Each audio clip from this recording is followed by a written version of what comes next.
Are we all ready? Oh, when you don't understand that, why we need that center line. Shall we get started? We're okay. Yeah, Bruce isn't coming anyways. Okay, I think we'll get started.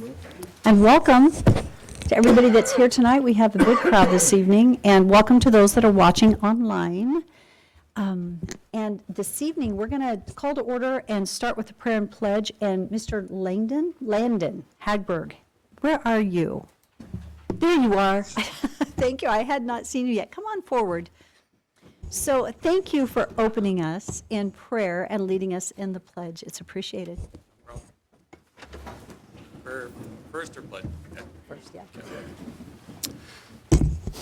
Our dear Heavenly Father, we are thankful for this opportunity to be here at the City Council, and we are grateful for these elected officials who put in the countless hours to keep the citizens and members of the Nampa community at their best interest. We are thankful for the many blessings we have to be in such a wonderful community with great people who care about their neighbors and their friends and their family, and grateful for thy Son, Jesus Christ, and his life that he demonstrated for us to follow and to know how to care and love one another. And we pray that this evening we can have the Spirit to guide our city officials and those who are here in attendance to help us be able to accomplish the goals and things that we have in mind, and that we can have a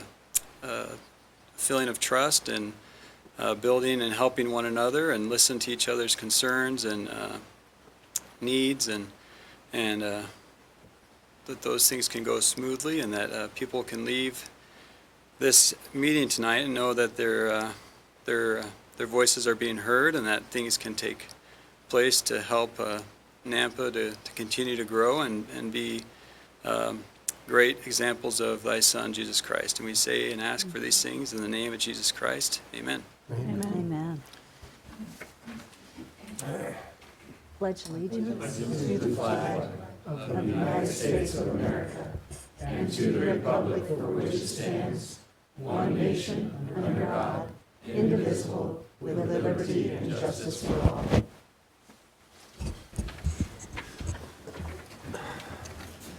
Dr. Hagberg, I just would like to say thank you. And, you know, we are truly blessed in a community when we have spiritual leaders that are also business leaders. So thank you for being a leader both in the spiritual side and on the business side in our community. It's appreciated.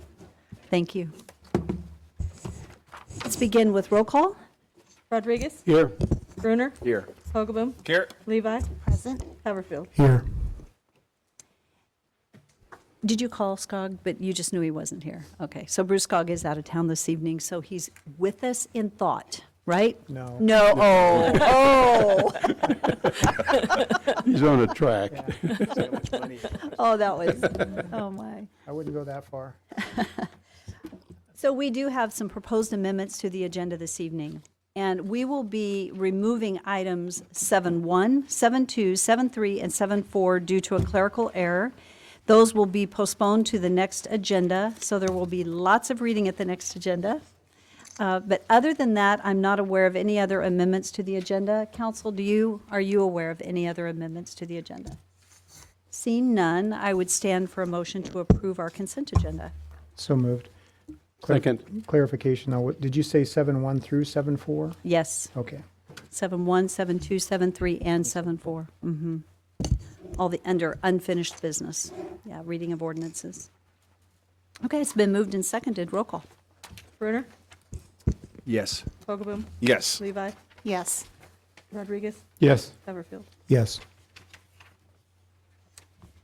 So the next item on the agenda are our proclamations. And, of course, I've rearranged my, there we go. So our first proclamation this evening is around National Hospice and Palliative Care Month. And I will go ahead and read the proclamation. And Tori, you're welcome to come forward as I read the proclamation. And Tori's going to share with us for just a couple minutes at the conclusion. Whereas Medicare's first proven coordinated care model, hospice, is a program that works offering person-centered, compassionate care, ensuring people dignity, choice, and quality of life. And whereas the hospice model involves an interdisciplinary, team-oriented approach to treatment, including expert medical care, quality symptom control, and comprehensive pain management as a foundation of care. And whereas, beyond providing physical treatment, hospice attends to the patient's emotional, spiritual, and family needs and provides family services like respite care and bereavement counseling. And whereas hospice is one of the few sectors that demonstrates how healthcare can and should work at its best for its patients. And whereas a growing body of peer-reviewed research indicates timely access to hospice and palliative care can decrease hospitalizations and emergency room visits and increase quality of life for patients and family caregivers. And whereas every year more than 1.5 million Americans living with life-limiting illness and their families received care from the nation's hospice programs in communities throughout the United States. And whereas hospice and palliative care organizations are advocates and educators about advanced care planning that help make decisions about the care they want. And whereas the Centers for Medicare and Medicaid Services have pledged to put patients first in all of its programs, including hospice, ensuring a coordinated and patient-led approach to care, protecting patient choice and access to individualized services based on the patient's unique care needs and wishes. Now, therefore, I, Debbie Kling, Mayor of the City of Nampa, Idaho, do hereby proclaim the month of November 2019 to be National Hospice and Palliative Care Month. And here to share with us is Tori Campbell. Thank you. Thanks for signing the proclamation.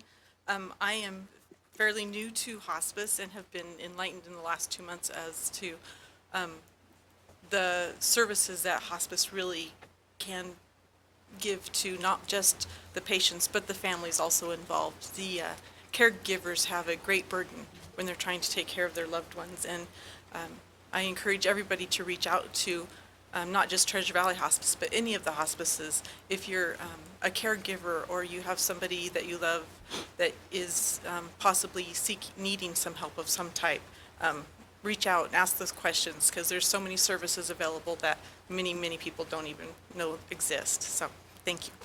Thank you very much. I'd be curious, how many people in this room have accessed hospice care for family members? Quite a few of us. And I tell you what, it is a blessing and a tremendous help. So we appreciate the caregivers. Thank you very much. We have another proclamation, and this is VFW Buddy Poppies Days. I remember this from last year. And Lou, thank you for coming forward while I read your proclamation. So whereas the annual distribution of Buddy Poppies by the Veterans of Foreign Wars of the United States has been officially recognized and endorsed by governmental leaders since 1922. And whereas VFW Buddy Poppies are assembled by disabled veterans, and the proceeds of this worthy fundraising campaign are used exclusively for the benefit of disabled veterans in need and the widows and orphans of deceased veterans. And whereas the basic purpose of the annual distribution of Buddy Poppies by the Veterans of Foreign Wars is eloquently reflected in the desire to honor the dead by helping the living. I, therefore, Debbie Kling, Mayor of the City of Nampa, do hereby proclaim November 7, 8, and 9 as VFW Buddy Poppies Days. Thank you Thank very you. much. As you can see, I get involved in my Buddy Poppy display. This is my display. I've been in the VFW for the auxiliary since 1983, and I keep gathering stuff. I have a button from Harry Truman's campaign for when he was elected. I have a Buddy Poppy, puppy, and a horse. I mean, I collect them, and this is my money. But the VFW does help our veterans, and our money stays in Nampa. It helps all the veterans. We will be at Albertsons, out by Walmart, on Greenhurst. Yeah, Greenhurst. And I think we have one day over at the Walmart at the the family market. That's what it's called. I think that will be Saturday. Other than that, it'll be Thursday, Friday, Saturday, and Sunday. Thursday, Friday, Saturday. Thank you so much for what you do. Thank you for, it's calling into remembrance, right? The sacrifice. And thank you for making sure that the family members of our veterans are cared for.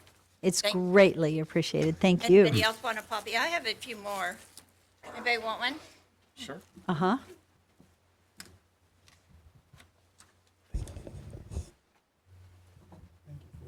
Now, if they're falling apart, it's because they've been around in my basket for a while.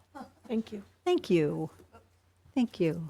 The tags keep coming off. Actually, these have been Oh. long. Here, I'll past. pass them down. Thank you so Okay. much. That one's falling apart. Thank you so much. Drop one. Oh, drop the paper. You guys don't want any more paper. Thank you so much. Thank you. So the next item on the agenda is the opportunity for Nampa residents wishing to speak on an agenda item. And just as a reminder, the testimony on quasi-judicial matters can only be given in properly noticed public hearings. And so items 5, 3, and 6.1 on tonight's agenda are quasi-judicial. So, and ongoing, something just for anyone here, if there were a testimony that's related to a public hearing later on the agenda, that testimony needs to take place during the public hearing. So this evening, we have Jay Frazier. And I'm not sure if this is on an agenda or non-agenda item. Do I see that? Oh, that's you. There we go. Hi. This is non-agenda? Perfect. Come on forward. And as you come, one thing I do want to mention, and staff, this is also for us, is that I want to ensure that if there's an action item from a citizen that's coming to share, that we as staff are capturing that and we can immediately respond. So that is the intent. And so if the comment is related to something that you need response on from one of our teams, we'll make sure that that happens. So, By the way, I wanted to say thanks for the puppy. I used to have one, I kept it in my car for years, and I wondered how I was going to cover up the hole in my jacket. And so this is wonderful. Serves two purposes. that is perfect. I love I it. have two items, so I'll be real quick. Number one, I happened to talk to the Press Tribune on a matter, and then I brought up another matter and made a suggestion to them that they contact you, Mayor Debbie, to have an article in the paper bi-weekly or monthly. And this would not cause any problem of your time, because what you could put in there is I have asked, for instance, Patrick Sullivan, Director of Building Safety, to provide information that may be of interest to you. So you could feature a different department each time. So I hope you hear from them, and this would be at no cost to you. And then the other item is, on October 8th, I sent an email to all of you about having an egress put in for apartments that are in the basement.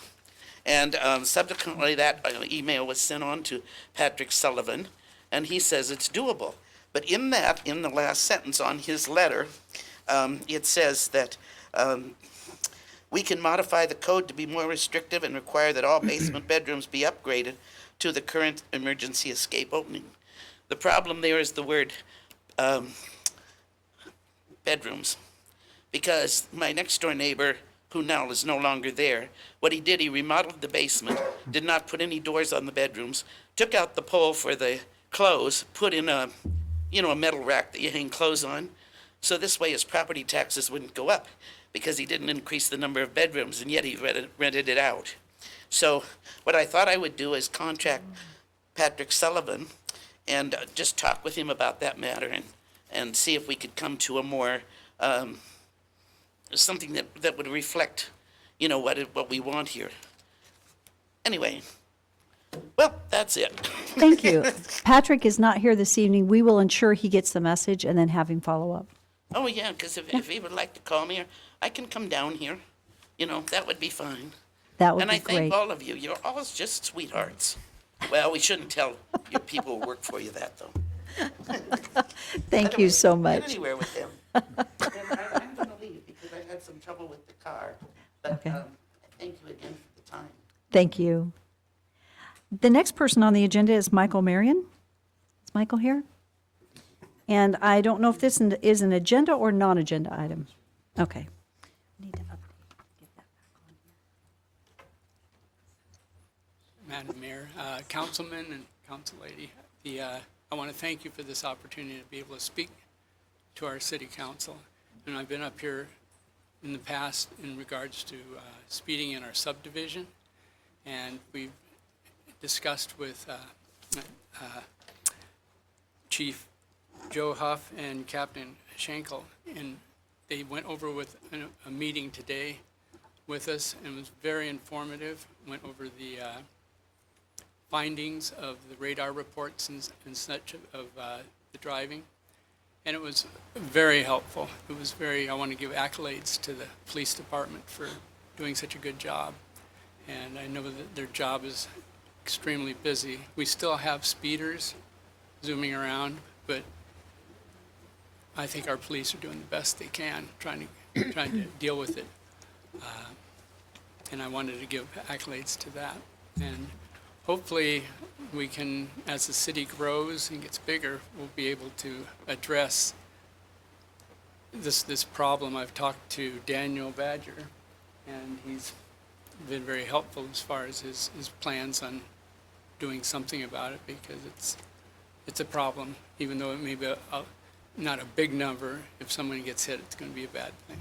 So, but I just wanted to thank you guys for listening to me. Thank you for the encouraging word. So have you sent an email out through your HOA to the residents of do you have an HOA? Yes, and we have a newsletter. A newsletter, and talking to them about speeding and the safety for your kids and residents? That was one of the questions I had for Captain Schenkel, was we were wanting, I was going to talk to David about this, or Daniel about this, but we wanted to put up more speed limit signs, and someone I had spoken to had kind of put a kibosh on it because of cost and stuff. They only usually have a 20 mile an hour at the entrance to a subdivision, and it's always been one of the number one questions at the annual meetings is the speeding, and we wanted to put, to see if we could get permission to actually purchase 20 mile an hour signs and post them maybe in our yards or whatever, just so we could have more more reminders of what the speed limit is. And I asked the captain, and he said he didn't believe that there was anything on the police side of it, but I don't know if it was part of engineering that said you couldn't have. So I'll talk to. Thank you. I'd like to hear the answer to it. It'll be a streets transportation piece, probably. I tell you what, I'd love to see a new sign designed for the city that we put in our residential neighborhoods that say, slow down, we love our kids and our residents, right? Just something, but let's talk about it, because you're not the only one that battles this. And I think we all need the reminder. So, thank you. Thank you, Mayor. Thank you. So that is all that I have signed up today. Is there anyone else that had intended to speak on an agenda or non-agenda item? Seeing none, we will move on to mayor and council comments. So I do have a couple comments, and I'm going to start with, remember to vote tomorrow. You know what?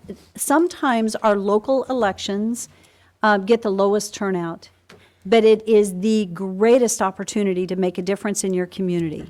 And that is so incredibly important. I am so thankful for our elected officials. And I am extremely impressed with the candidates that we have running for the City of Nampa City Council.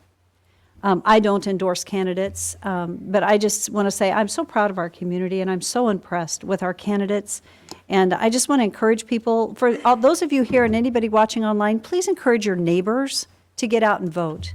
I voted on Friday with my husband to ensure that we got to vote, and it's just important to get out and exercise the privilege and responsibility that we have. So it's great.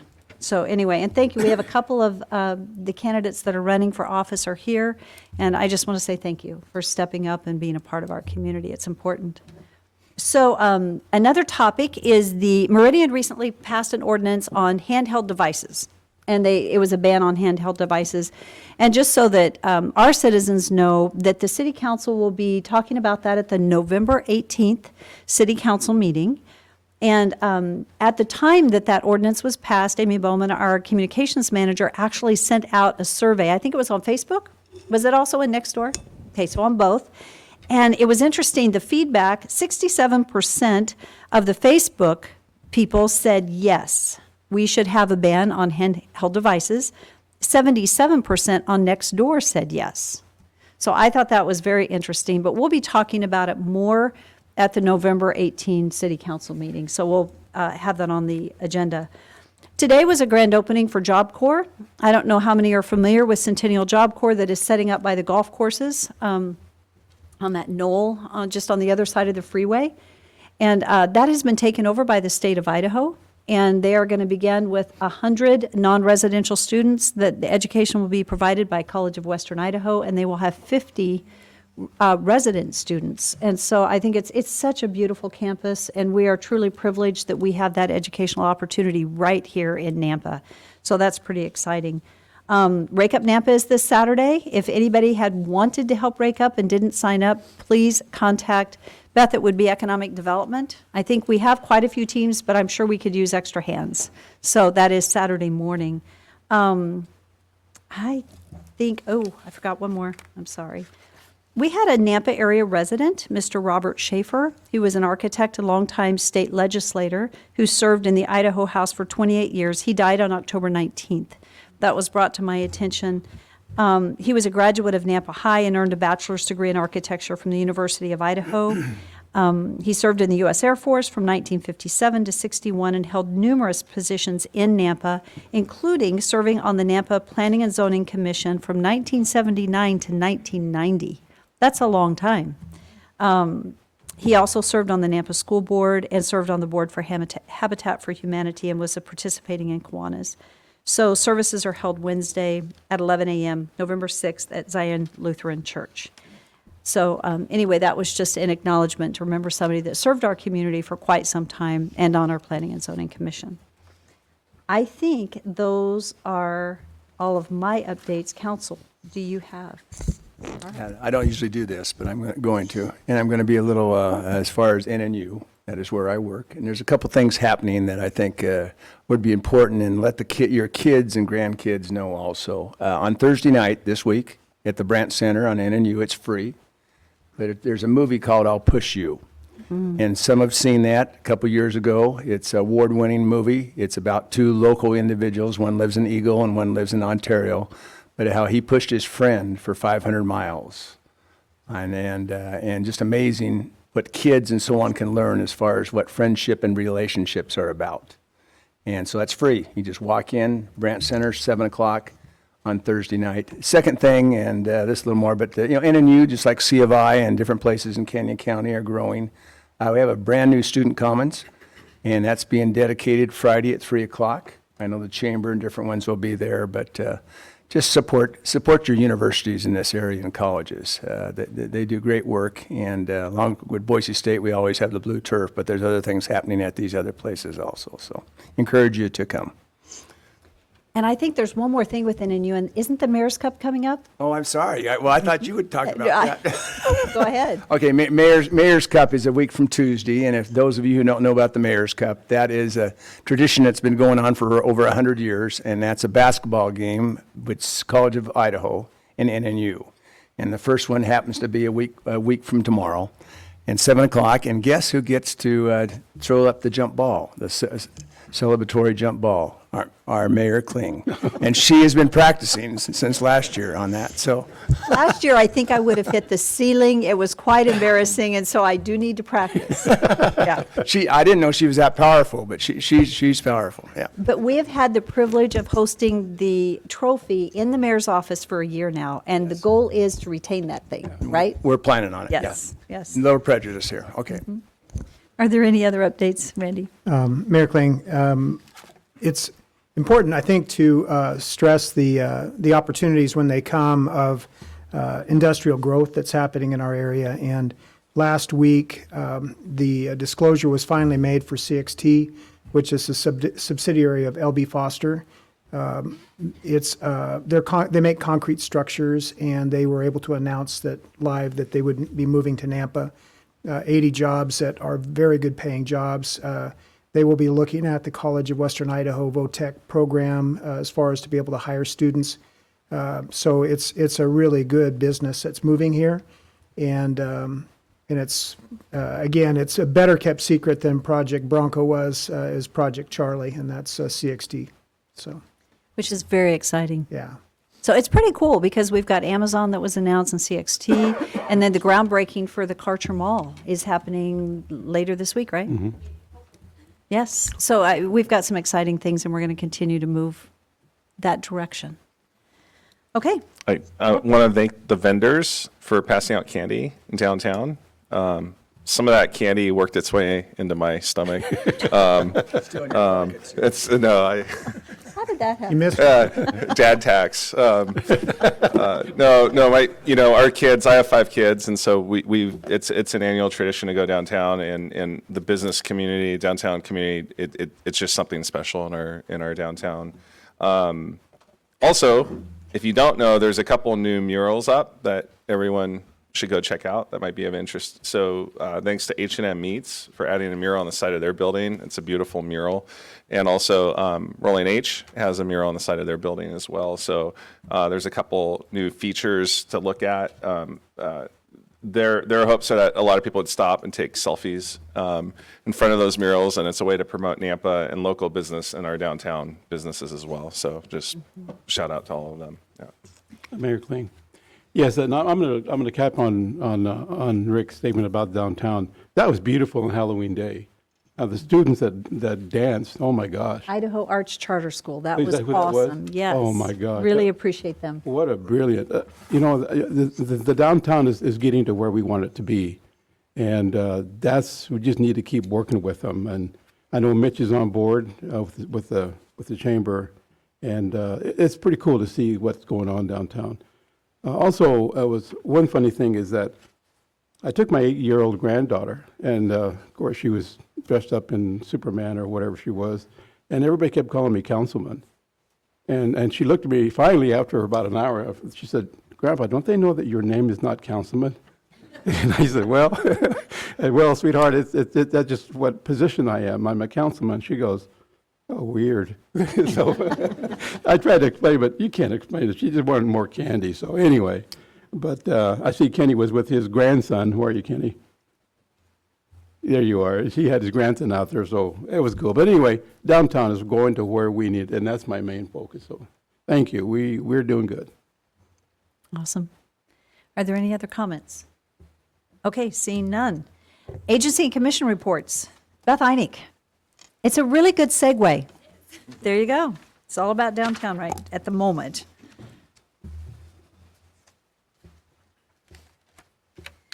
And that said, when I say just in passing, it's all about downtown, so I stopped to say at the moment because every piece of our community is important.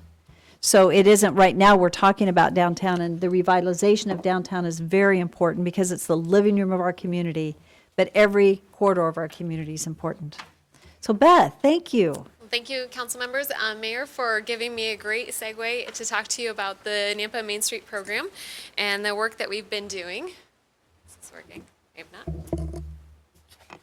I just wanted to start and give you a little bit of update. We haven't really talked to you about what's happening with Main Street since the budget process. So just to kind of start out with that vision statement, back in 2002 is when Nampa as a community really started talking about downtown.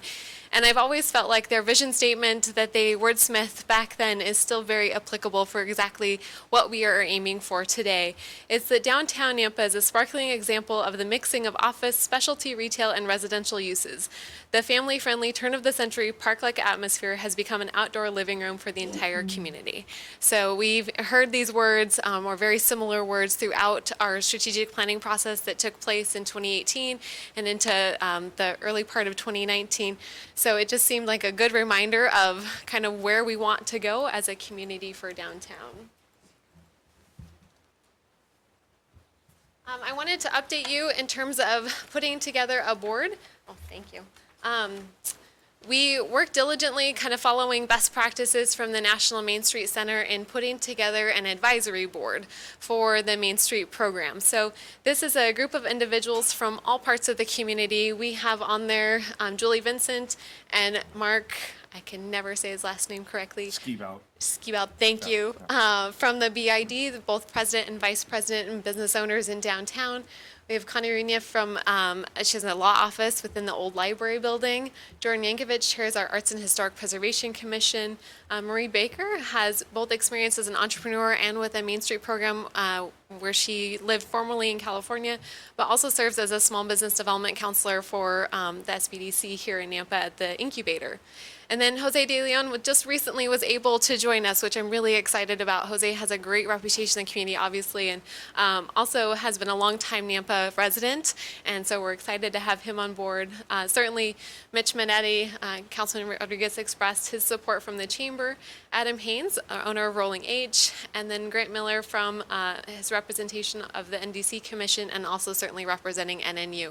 One of the things we hope to look forward to is increasing that engagement with all of those students at NNU. I see them all the time at Flying M, but how do we get them more engaged, and how do we get them a part of downtown? And then certainly Mayor Kling sits as an ex officio, and we have lots of staff support to help out with this effort. I wanted to touch really briefly on kind of the difference between the BID and Main Street. I know we had some of these conversations during the budget process, but the BID is that Business Improvement District established through city ordinance in the early 80s. It's a statutory requirement essentially for those business owners to participate in. It's based on a assessment that's charged per square foot of their footprint. There's a minimum amount that they pay. There's a maximum amount regardless of kind of how much square footage they could have. And it has very specific uses of what that funding is, and it's a very tight geography. The only way to change it is through a petition process from the participants to City Council, and City Council makes those changes by changing the ordinance. So it's a very restrictive kind of establishment in what it can do and what it cannot do. Main Street, on the other hand, is a much broader and intended to be really community-based and bringing in all of the community to downtown, not just the business owners that are there. So there's no boundary to it. We've had conversations that this is not just about that small core area of the historic district, but it's about the residential neighborhoods that are adjacent to the area. It's about our gateways bringing you into downtown from the interstates and from the different parts of the community. And it's really looking at the economic vitality of downtown, the design of downtown, the promotions and marketing pieces, and then certainly the organizational aspects of that structure. And then historic preservation is really what it's all founded on through the National Main Street Center. That the best way to keep our historic assets is to make sure they're economically viable. So that's kind of the Main Street versus the BID in a nutshell. And we hope to, as we look to create an organizational structure for Main Street and a long-term funding program for it, that it includes that broader community aspect and all of our businesses that take advantage of downtown. So just looking at our 2020 focus, as you know, we have a Main Street manager, and I'm pleased, and I'll give Jay a minute to say hello to all of you. Jay Snyder, today is his first day on the job, so we are excited to have him in our office. He will be working and kind of getting to know all of the city systems first off, and really digging into all of the strategic planning work that was done this last year, and kind of really targeting what are those key projects that we need to move on right away for development and implementation. Certainly looking at that organizational sustainability plan, we have plans to meet with the city of Lewiston and their Main Street program. They've had a long-term program, and so we want to get some best practices from them and how do they coordinate with their chamber and their economic development offices. And then certainly creating that communication strategy. How do we spit this all out in a 30-second elevator pitch to anyone in the community that makes sense? So those are some of the things that Jay will be focusing on right away, and I'll turn it over to him to come say hello. I think you all know him, which is great. He's certainly been a long-term community member, and we're excited to have him. Thank you, Beth. Mayor and Council, I think we do all know each other. I'm a transplant in Nampa. I've been here 37 years, and as I've told many of the downtown businesses, the first dollar I ever spent in Idaho was at downtown Nampa, at Honker Cafe, and that business is still in business. But I've also witnessed, you know, the transition that's gone on in the last 37 years of downtown Nampa. I have my morning coffee where I used to buy my tires and get my transmission fixed, and where I used to buy suits and socks, I now buy my nutritional supplements, and where I had my bicycle fixed, I now buy gourmet tacos. And so there's a lot of activity that's gone on in the 37 years that I've lived here in Nampa. But I love downtown, and I'm looking forward to working with the existing businesses, the new businesses coming in. And I really appreciate what you all have done in the past and will continue to do, and I hope I can count on your support in approving a good business mix as we bring new businesses in to hit that vitality that Beth spoke about. We're going to need a good mix of businesses, so hope I can count on your support for that. Thank you. Welcome on board, Jay. We're glad to have you. Thank you. Our next staff report is Tom Points. I think we have some exciting recognitions tonight, and I'm thrilled. Evening, Mayor, Council. Yeah, so I'm honored to be able to present these awards. So these are some pre-treatment awards that we'd like to give out to some industrial customers. We have 15 industrial customers in Nampa, and we have 9 of them that had no violations in the fiscal year 20. So what pre-treatment means is they do some sort of treatment to their wastewater before they send it down the drain to the wastewater plant. So they do heavy metal removal is just one example of that. And so, we got Nate, he manages a program, and Nathan Costner, he's our pre-treatment coordinator. He's here tonight as well. And so this is exciting. And so we've got some certificates that of recognition that the mayor has signed, and I've myself have signed. I'd like to call out each of these companies and have them come up as I call you up. And please stay up here so that we can take a picture with Tom and you at the conclusion. So we have Hart and Cooley Incorporated. Okay, well, make sure to get that one to them. Microsil Silicon Services.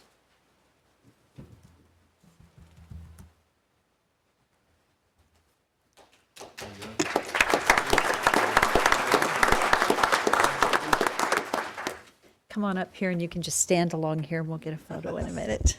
Then we have On Semiconductor. Congratulations.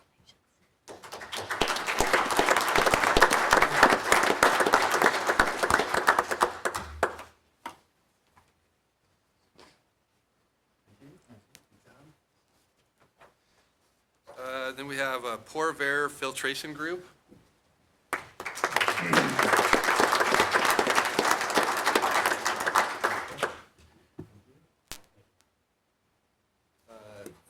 Silicon Mountain. Okay, we'll get that one to them. JR Simplot Company.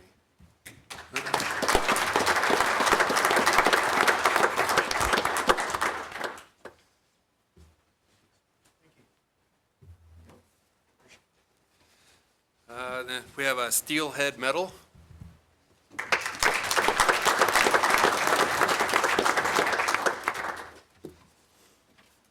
Amalgamated Sugar Company.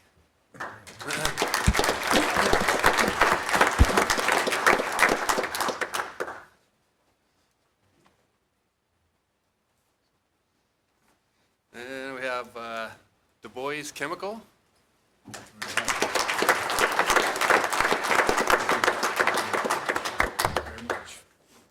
Thank you. Okay. We get a photo. Maybe do a photo? Yeah. We don't need to be photobombed. Yeah, all right, we'll squeeze it. No, she wants us in. She does? She wants us in. Oh, you don't need us in there. We just stand up tall. We look tall this. You have to get kind of closer, though. No, she wants it. You know, why don't we stand together? I'm letting them have the honor. We don't need that. Yeah, let them have the This honor. is going to be a little bit Okay. tight. Can we get, We don't need to be in every picture. it's just going to look better if we were to. I'm going to go this way. Picture's still gonna get. Nothing gonna stuck in it. Everybody quiet here? Like you did. As far as we can go. We so appreciate your work, and that helps, it makes our job Thank- easier, right? Yeah, we're good. But thank you, because that's a huge accomplishment, and I don't know if we all fully understand what it takes to have no Oh, thank you. violations.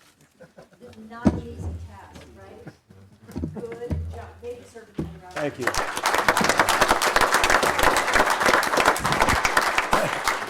Mayor, I know Simplot and Megan Sugar. I'd be interested in how long some of these businesses have been with us. Can we just do that real quick? Yep. Okay, so. So actually, yeah, Yeah. we'll grab that mic.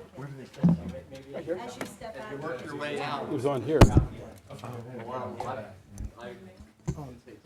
Somebody gave them to us. So Corvair Filtration Group has been around this area for about 5 years. It was previously TEM Filters, which was Okay. founded about 10 or 12 years Okay. ago. So it's been around a while. Right, thanks. Whoever's next. Amalgamate has been here a while. Amalgamated Sugar, and we've been here about 77 years now, so.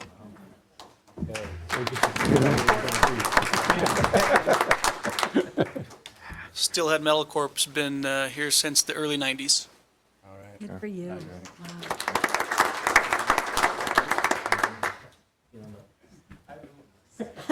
Probably older than I am.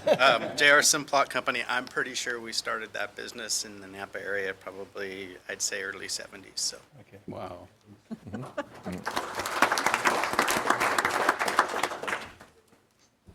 On Semiconductor, and it was actually Micron had brought it over to Nampa in 2006, and then On Semiconductor purchased the business in 2014.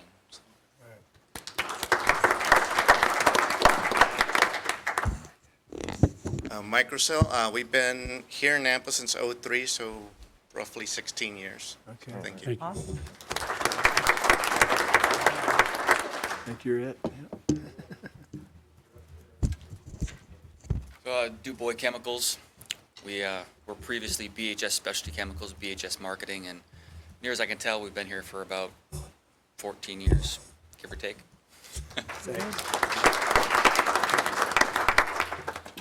Great. Okay. Thank you. Thank you, everybody. Thank you. Yeah. That's awesome. I love that. What's that? Tom, do you have more of a staff report? Is that it tonight? That was it. Wow. No way. Okay. Mr. Clay Long. Clay is Chief of Staff, and he's going to give the council an update on boards and commissions. I don't have cool certificates to hand out. Yeah. I apologize. I'm going to hand this to him. Thanks, Clay. Thank you.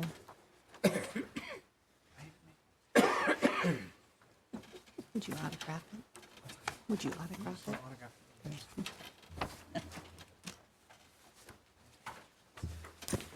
Mayor and Council, I just wanted to provide an update on the boards and commission structure that I've been working on since I got on board.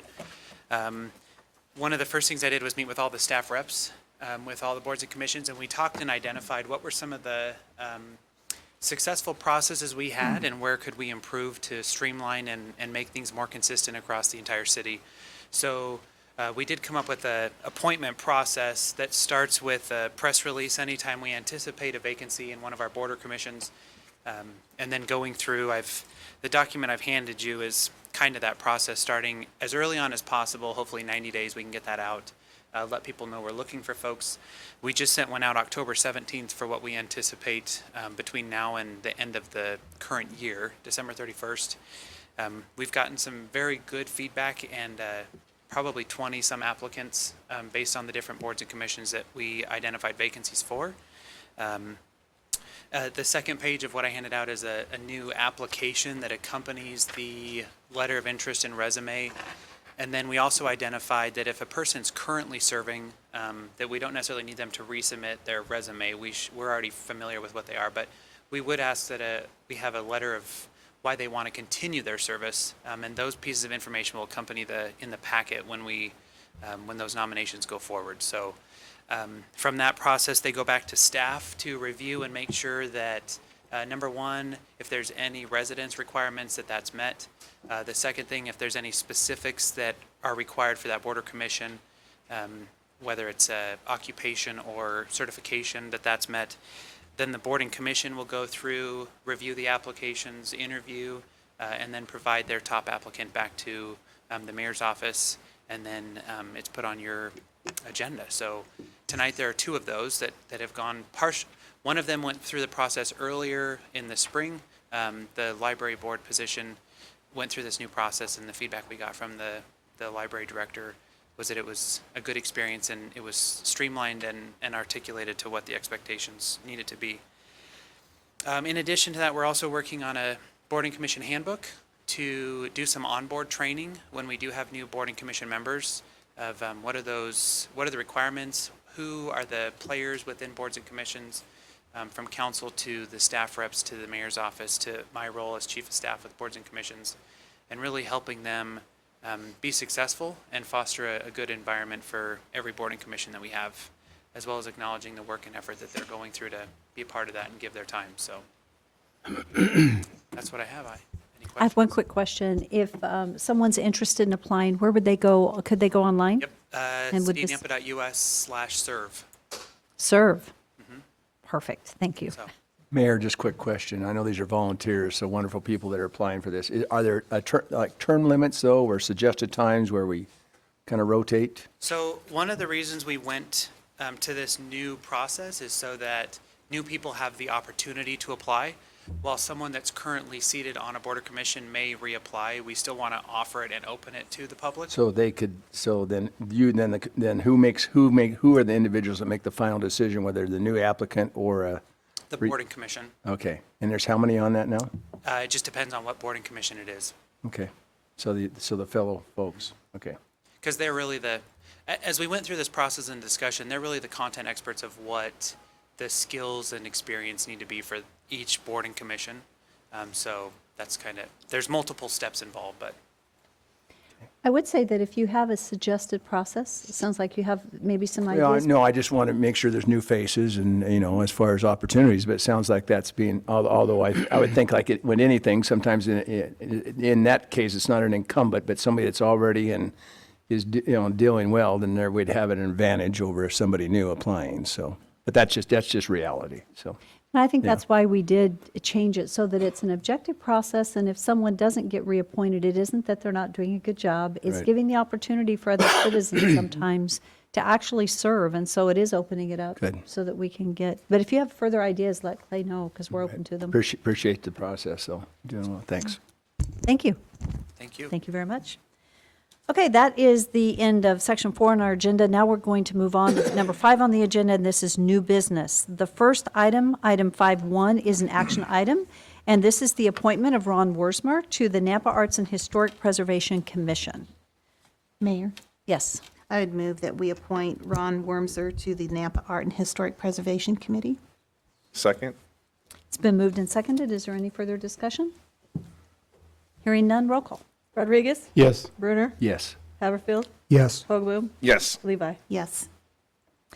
And is Ron here? No, he's not here, Mayor. Here, okay, I didn't see him. Okay, item 5.2 on the agenda is the appointment of Jeannie Marie Lopez to the Nampa Library Board. Mayor, I make a motion to approve Jeannie Marie Lopez to the library board. I'll second that. It's been moved and seconded. Is there any further discussion? Roll call. Brunner? Yes. Levi? Yes. Haverfield? Yes. Rodriguez? Yes. Hoagboom? Yes. Item 5.3 on the agenda is not an appointment, but it is a different agenda item. This is a request, it is an action item, and this is a request for reconsideration of the conditional use permit issued to V-Cut Lounge located at 217 14th Avenue South. So just as a quick FYI, at the initial public hearing on the first reconsideration, I recused myself from that process. Because I did then, I will do so again now. So I'm going to recuse myself. I won't speak about it, and I will not be voting. Mark Hilty actually is going to be guiding the discussion around this particular action item. Thank you, Mayor, and good evening, Council. Hopefully there won't be a lot of discussion on that, and that rises out of City Code. To clarify for the Council and for anybody in the audience, this agenda item is not asking you to consider changing your mind tonight about a decision previously made. It's a precursor step to that. You're really going to tell staff whether you want to have another hearing on this matter. This is a procedure that's guided by both city code and state law. The interested parties, whether that's the applicant or in this case somebody who was opposed to the application, has a right to at least ask the city if they'll conduct another hearing and reconsider their decision. This is a quasi-judicial matter, and so the processing of it is subject to public notice requirements and the ex parte communication rules that we have discussed in training apply to this. And so the procedure that's been adopted really allows the person seeking reconsideration to submit a statement. That statement, of course, becomes part of the record, and the decision by the council should be made based upon what you're reading in that statement. There should not be significant discussion. There should not be testimony, and there won't be, or the receipt of exhibits. And the reason is because we need to respect the process. If based on what you're seeing in the letter, you think that another hearing is in order, then you should vote to do that, and we will properly notice that hearing, and everybody that is entitled to notice will hear about it and have an opportunity to present testimony and evidence at the hearing. That would be inappropriate tonight. On the other hand, if you consider what's in the letter and you don't think that it changes your opinion about whether the decision you previously made should stand, you can simply vote to deny the reconsideration, and that will be then the final decision of the city, the decision that was reached at the last hearing. So just as a reminder, your job tonight, and I'm reading this out of city code, no testimony or evidence will be submitted in connection with a request for reconsideration. And the city council shall grant or deny the request at its discretion solely based on the written request for reconsideration, which of course you received in your packet and have, along with a memo from me that addresses at least some of the legal issues that might have been raised, but more generally addresses the process. So that's your job tonight. Really, do you want to hear it again or not based on what you saw in the letter that was submitted? Fellow council members, I'm going to make the motion to reconsider the conditional use permit issued to V-Cut Lounge located at 217 14th Avenue South to get the process in the correct fashion.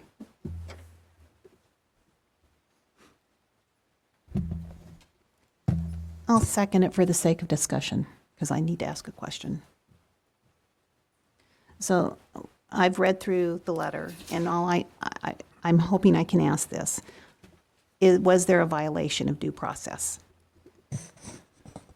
I will say this, and I did address it somewhat in the memo.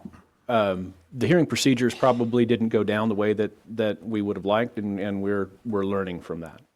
I analyzed it from a legal perspective. Were those procedures sufficient to meet the due process requirements under the code? Based on the way that the hearing was noticed and conducted, my opinion is that we did meet the due process requirement. Thank you.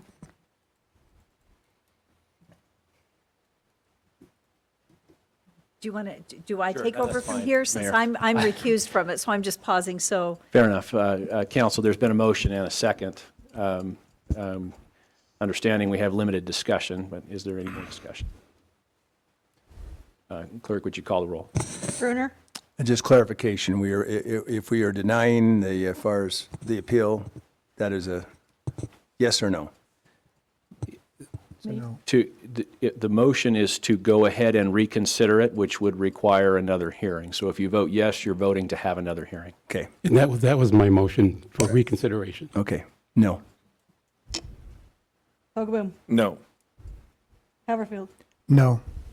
Levi, No. Rodriguez. Yes. Mayor, do we now direct to you or back to Mr. Hilty? If it's related to this topic, to Mr. Hilty. Okay. After review of the letter, and due respect to Mr. Ferdinand, I've read his his opinion. I've read yours. I don't think that there was anything that was handled inappropriately and that there's no new relevant information, so I would make a motion to deny the reconsideration request. I thought we already voted on Which is what We we. voted on. Yeah. Oh, That was- okay. Yeah. I thought I needed a new motion to. I think the motion is appropriate.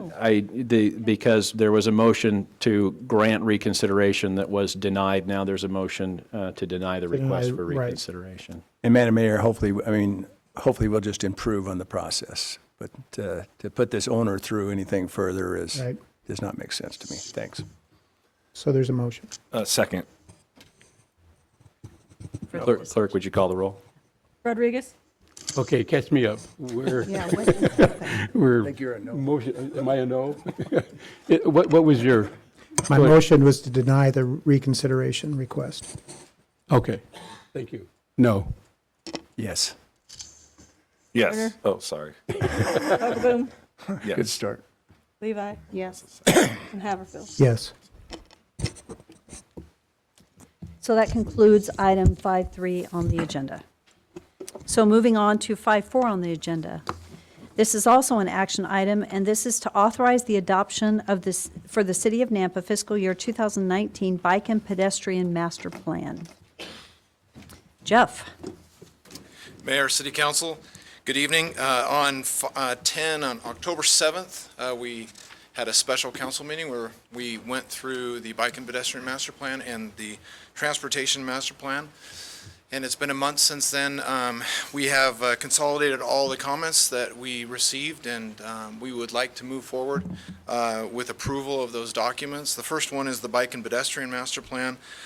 Since the first plan was in 2012, we built almost $15 million worth of improvements, and so we are excited to continue that progress and that momentum forward. So item 5.4 is to authorize the adoption of the City of the Nampa's fiscal year 2019 Bike and Pedestrian Master Plan. I'll stand for any questions you might. Mayor, Jeff? We're here.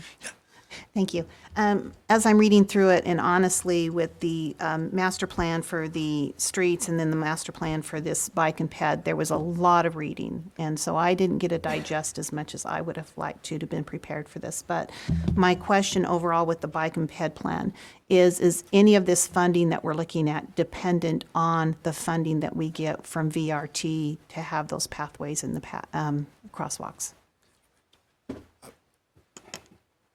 Councilman Levi, so we do have the last remaining VRT grants in our system are being built out in the field right now. So there are no new grants underway or proposed using VRT resources. But those are opportunities in the future if we want to relook at that and work with VRT. Certainly, if there's good cooperative projects, we'll consider that and request that and work with them as necessary. So, Thank you. Mayor Kling, I'll make the motion to adopt, or authorize the adoption of this fiscal year 2019 Bike and Pedestrian Master Plan. I'll second that.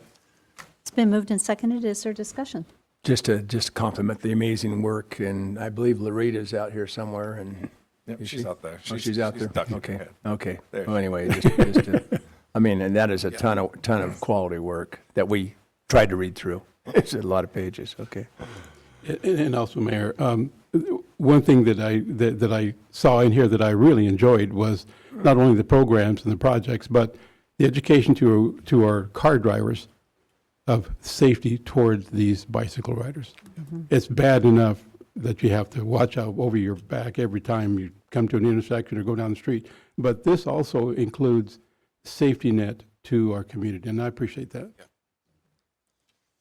Agreed. Fully yeah, agree. I'd like to thank the Parks Department for they spearheaded this, the Planning Department, also the Bike and Pedestrian Committee are amazing, the work they put into this, especially even since the first master plan was approved. They have done a lot of the work in-house here to help the reduce costs on the plan. Thank you, ladies that are out there. Thank you. Okay, so we've had a motion and a second. Shall we do, are there any other discussions? Nope, roll call. Brunner? Yes. Hogaboom? Yes. Levi? Yes. Rodriguez? Yes. Haverfield? Yes. Okay, so 5.5 on the agenda is to authorize the adoption of the City of Nampa fiscal year 2019 Transportation Master Plan. And this has been a long time coming. It has. Yeah. So this is a 20-year plan. Again, we presented this on October 7th, and this is a blueprint for what our transportation systems can look like in 20 years. So it's pretty exciting. It coincides with a funding plan we have going on right now. And just at the beginning of October, we launched 9 intersection projects as a result of phase 1 of the funding plan and the information we have in here. So it's very exciting. We have received the comments and we've integrated those into the plan. And if you would have any more questions tonight, I'll stand for those questions. But also, we look to authorize the adoption of the City of Nampa fiscal year 2019 Transportation Master Plan. So that. So moved. Second. It's been moved and seconded. Is there any discussion? Yes, Mayor, I have questions for Jeff. Thank you. As I'm reading through about the lane, adding a lane and widening lanes, et cetera, what allowances have been made for the fact that we probably need to be more proactive in looking at public transportation, such as buses, et cetera, and the safety and ease of them moving through those lanes? We have met with VRT, Public Works has, in the last 3 weeks. And so we're going to meet as a kind of a regional group and discuss ways that we can partner and choose projects that benefit the city and benefit regional VRT public access. So I'll have more information for that in the next coming months. A follow-up, please? Thank you. The other question is I'm reading through the different funding mechanisms and it's talking about like the registrations. Yeah. And I had back in the spring talked to you guys about maybe a crazy idea, but some type of a fee for those moving in, that their one-time fee is more to register. And we had talked about software and how that would be tracked, et cetera. Is that a possibility? Yes, after you asked that question, we did look in that. I believe there was some legal issues with that option, and we can certainly look into it more. But at the time, we delved into it a little bit, and so I can give you a more thorough response. Thank you. Based on that. Okay, so at that, we've had is there any further discussion? Okay, roll call. Rodriguez? Yes. Hogaboom? Yes. Levi? Yes. Bruner? Yes. Haverfield? Yes. Thank you for the hard work. Thank you. Thank you. At this time, it's exactly 7 o'clock, and we're going to go ahead and move over to our public hearings, which is Section 6 on the agenda. And our first public hearing is an action item. This was continued from October 7 City Council meeting. This was the annexation and zoning to community business for 1.851 acres located at 2123 North Middleton Road. It has been requested that this public hearing be continued to December 16th. And so I would stand for a motion to move. Thank you, Councilman. So moved. Thank you. The second, Mayor. And any further discussion? Roll call. Bruner? Yes. Hogaboom? Yes. Levi? Yes. Rodriguez? Yes. Haverfield? Yes. Okay, public hearing, our second public hearing is an action item, and this is the Midland Boulevard restriping. Thank you. Thank you, Amy. Which is Greenhurst Road to Caldwell Boulevard. And Tom, are you the one? And Tom, you may be sharing this, but I have a quick comment as we get ready to move into this public hearing regarding the Midland Boulevard restriping. And that is, it is my understanding that the public hearing is not a requirement for this, that we had a discussion, and this is just for everyone here to know, that a public hearing is not required. The reason we're doing this public hearing is because we did a town hall or public meeting back, I believe it was in April. And this is an opportunity, we're giving the public an opportunity for input. And it is not a requirement, we're doing it because we want input. And so for those that are here, I just, thank you. I thank you to the staff for your foresight to go ahead and open the door for communication on this. Yeah. Thank you. Thank you, Mayor, for that introduction. So yeah, this is the Midland restriping. I'm going to kind of kick off this discussion, and Daniel's going to get into the presentation that you see on the screen there. But we've been working on this restriping plan since fiscal year 19, and the scope of it is from the boulevard down to Greenhurst, and we're looking at safety and capacity improvements in this very important corridor. This is a principal arterial, north-south arterial. And we want to hear what the citizens have to say about the plan, and so that's why we're here tonight to open this up for a public hearing. We're not asking for a decision from council tonight, it's just we're listening and collecting comments. So one of the things that we found in our study is that we could, by adding some additional lanes in areas where we have enough right-of-way and pavement width, we could gain some capacity. So For an example, if we converted a 3-lane section to a 5-lane section, we could gain 8,500 cars per day capacity, and that nearly doubles the capacity on that 3-lane section. So anyway, I'm going to turn it over to Daniel, and he's got a presentation he wants to show you of some more of the data and some of the solutions that we came up with. Mayor, Council, thank you for this opportunity. So the project that we're looking at is, we call it Caldwell Boulevard to Greenhurst. As we look at it, the areas north of Orchard Boulevard are already 5 lanes. That was done a number of years ago, back in the early 2000s. So the area we're really looking at is between Orchard and Greenhurst.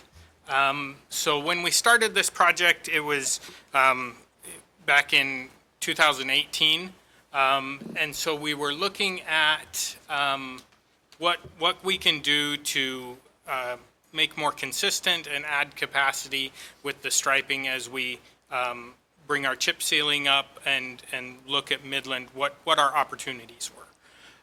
So the goals of the project would be increased safety, increased capacity within that section of roadway. Since the start of that, we've adopted a brand new transportation master plan tonight, a brand new bike and pedestrian plan that were not in place when we started this process. In addition to that, we've started the comprehensive plan portions of we have a draft of the new comprehensive plan through planning and zoning. So the new transportation master plan identifies that the Midland corridor needs to be widened to 4 lanes. The comprehensive plan draft talks about the Midland corridor and doing a corridor plan for that, for looking at the land uses along Midland. Currently, the majority of the land use along Midland is a residential use.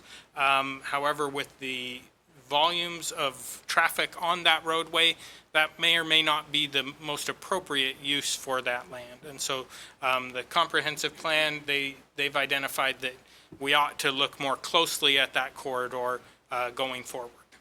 And then the bike and pedestrian plan, the new plan identifies that Midland should have separated bike lanes north of Lake Lowell and then a side path south of Lake Lowell is what its recommendations are. The separated bike lanes would be you have a bike lane, a buffer zone, and then the travel lanes is what we'd be looking at there. Currently, within the existing curb and gutter footprint, there's not adequate room for that separated lane, even in the current 3-lane configuration. So as we look at the different corridors through there, you have Orchard here, the boulevard, so this section is already 5 lanes. As we head south, we look at the volumes that are actually traveling on the roadways.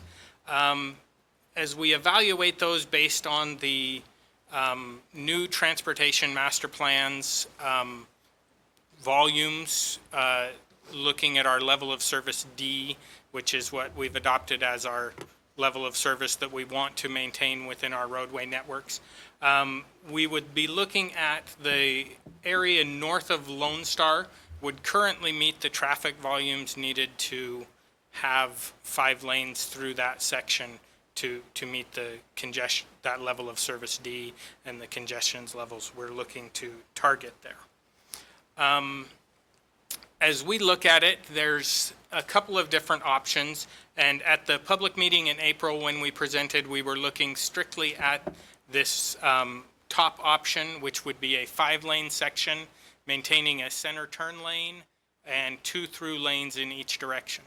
Another alternative we have would be to eliminate the center turn lane and have a little bit wider lanes. Neither of these options allow for parking to remain within the section. The roadway is not currently wide enough, and there's not adequate right-of-way to even widen the road to maintain parking on Midland. And it would not be typical of any of our arterial streets to have long-term planning to have parking on those arterial roadways. In the 5-lane section, we're looking at some narrow lanes. We're looking at the center turn lane is a 10-foot lane. The next lanes outside would be a 11-foot lane, and then I believe it's 13-foot lanes outside of that. On the 4-lane section, we have our couple of 12-foot lanes and then some 14-foot lanes on the outside of that. As we went to our public hearing, the open house, the main concerns that were raised by the public were the access in and out of properties.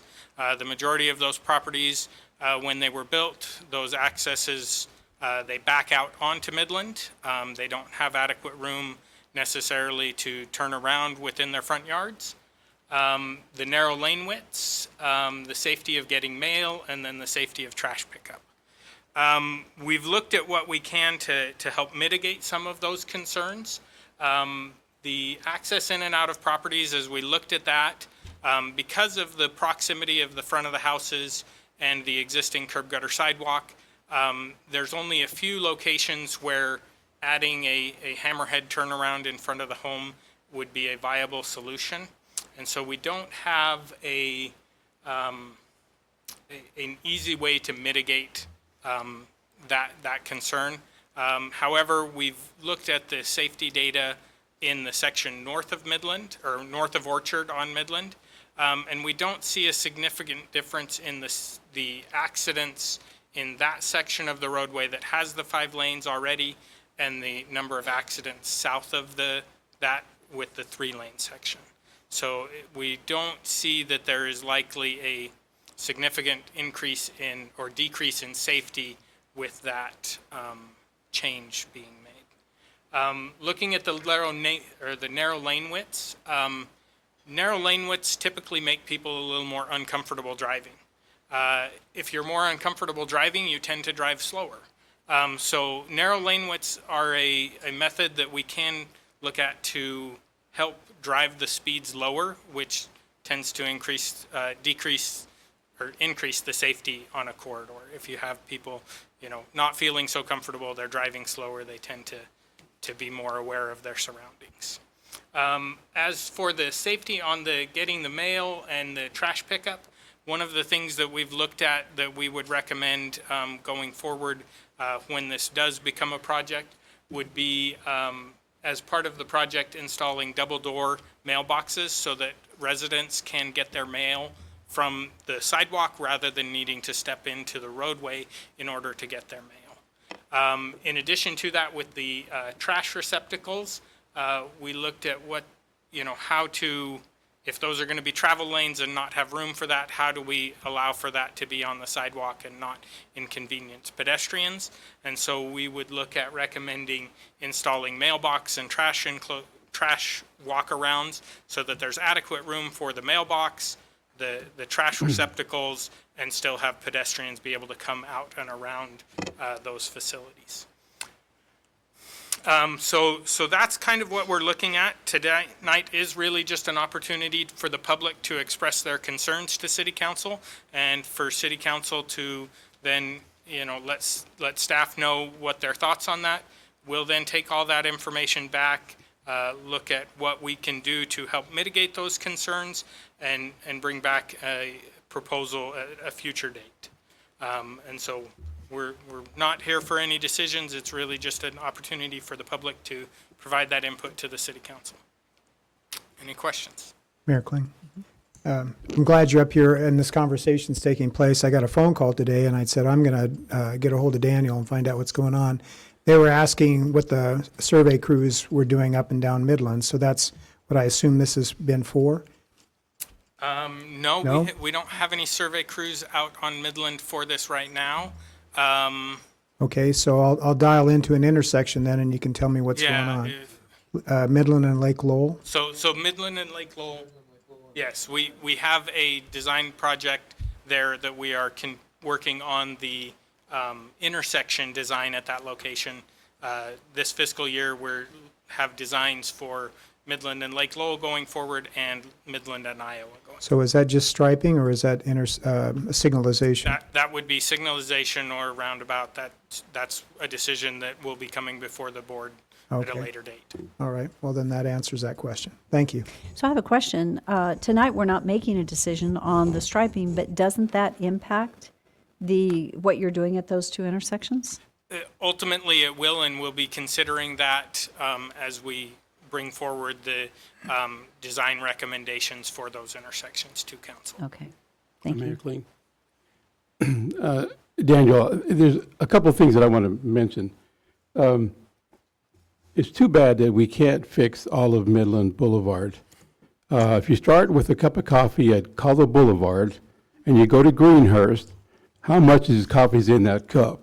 It probably depends on how much you drank. Yeah, well, yeah, right. I mean, don't you all agree with me on that, right? Well, that's the problem, is that some of the difficult part of this Midland is the bumps and the hazardous driving that there is there. Too bad we couldn't put those together, striping and then doing this. So I have a follow after that, but what is the time frame here? So obviously, we don't stripe things during the winter.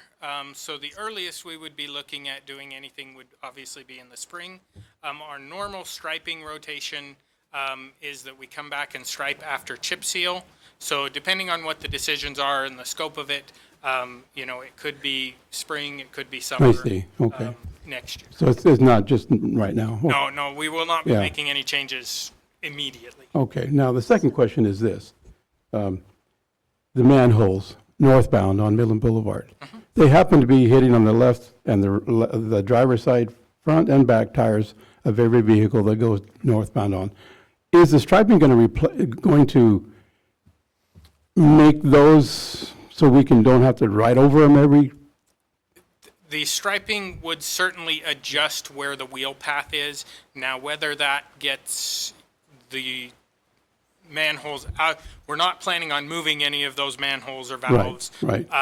And so we have not specifically looked at whether those would be in the wheel path or not. They are where they are, and we've got a defined curb gutter width. This project would not be there to address that per se. Hopefully, it might make a difference, but regardless, we're not looking at moving them. Okay, I'm not talking about moving them, because I know how much that would be. I'm talking about moving the stripe. Right, and because we don't have much room to adjust this, we obviously have, or we haven't looked at that. We can. I don't know whether that would make a difference or not.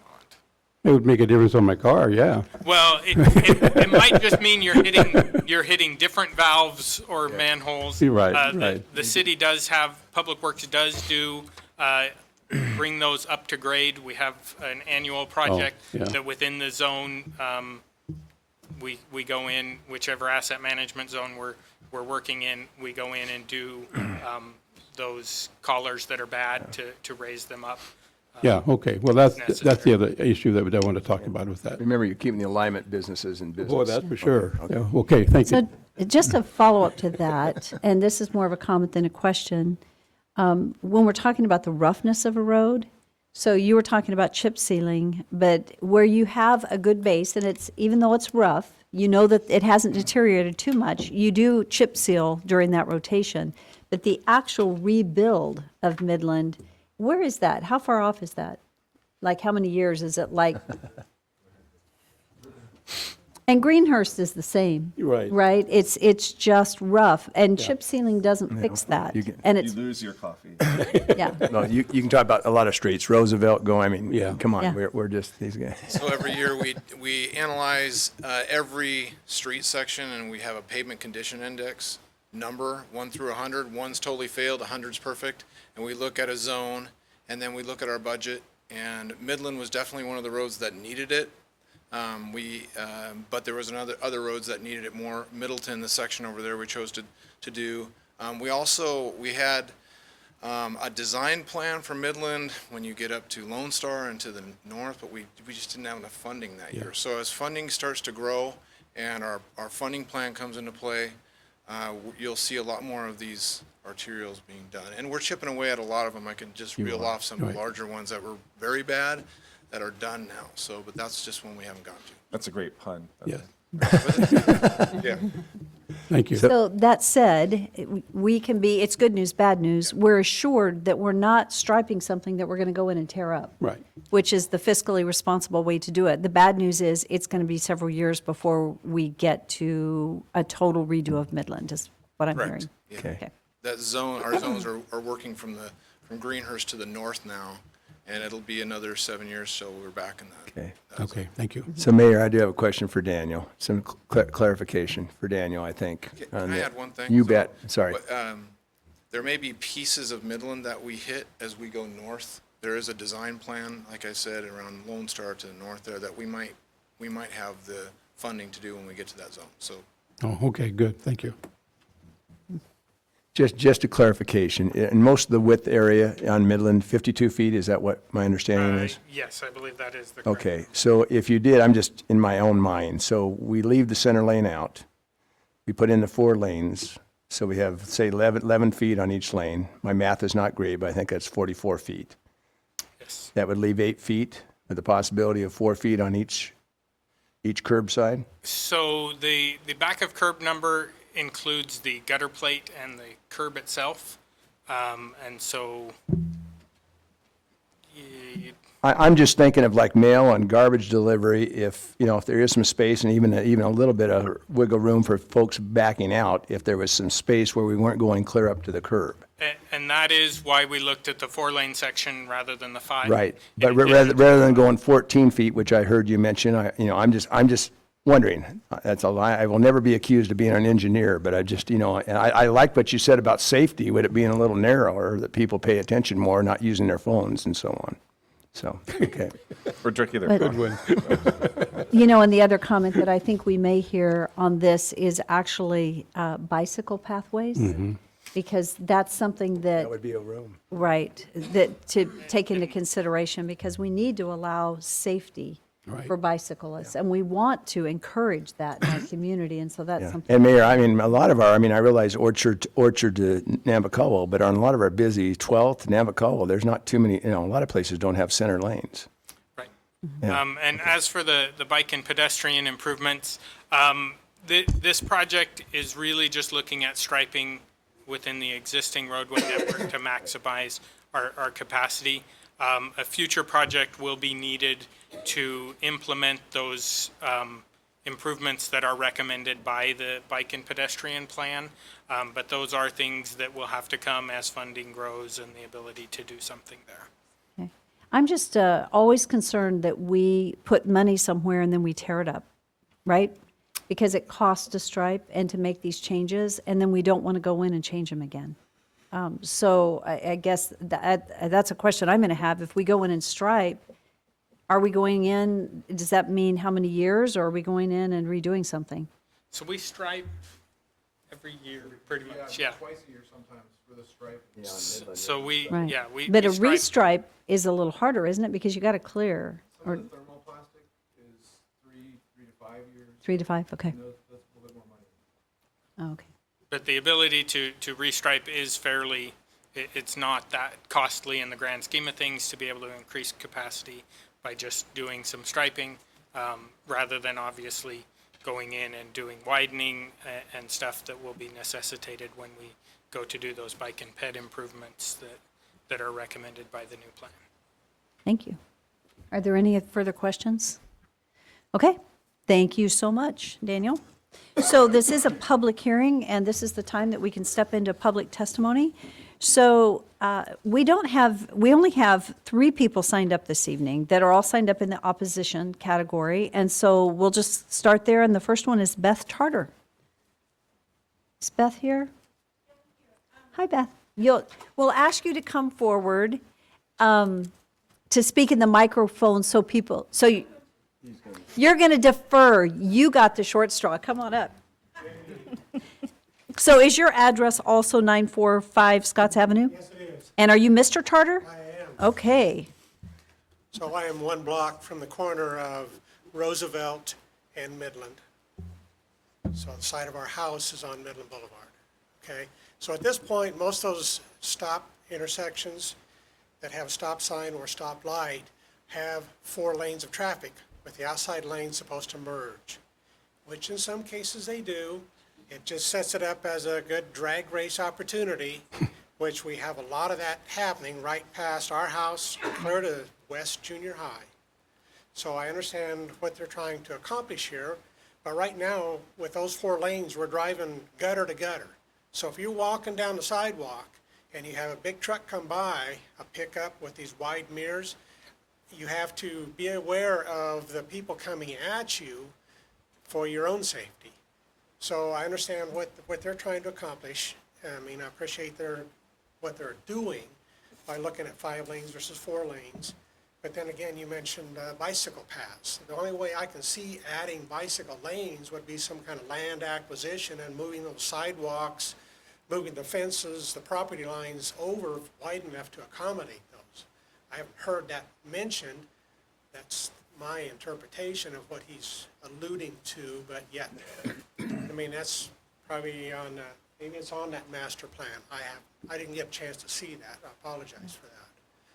But I guess my vote would be at this point to not have the 4 lanes, because right now it's crowded as it is. Thank you very much. I appreciate your comments. It's very good to hear from those that live there and experience it every day. Thank you. So the next person signed up is, well, you were Steve, right? So we'll just say for Beth Tartar, you agree with your husband. Is that correct? Okay. So we've got you both noted. So, and the next person is John Wydell. And John, we've got you down at 905 West Iowa Avenue. Right. Okay. I went through this restriping on Iowa, so I wanted to give you some comments about that. Do everything you can to slow down the traffic, because what you're creating there is a freeway, and these people that come out of there, out of these places that you're building up there, are coming out pretty fast. There's 3 schools on Iowa right now, West Iowa. West Junior High is on Midland, and people are not observing the speed limits on those roads. And the volumes that you're putting on these roads are pretty big. We've lived there a long time, and we've seen how it's grown.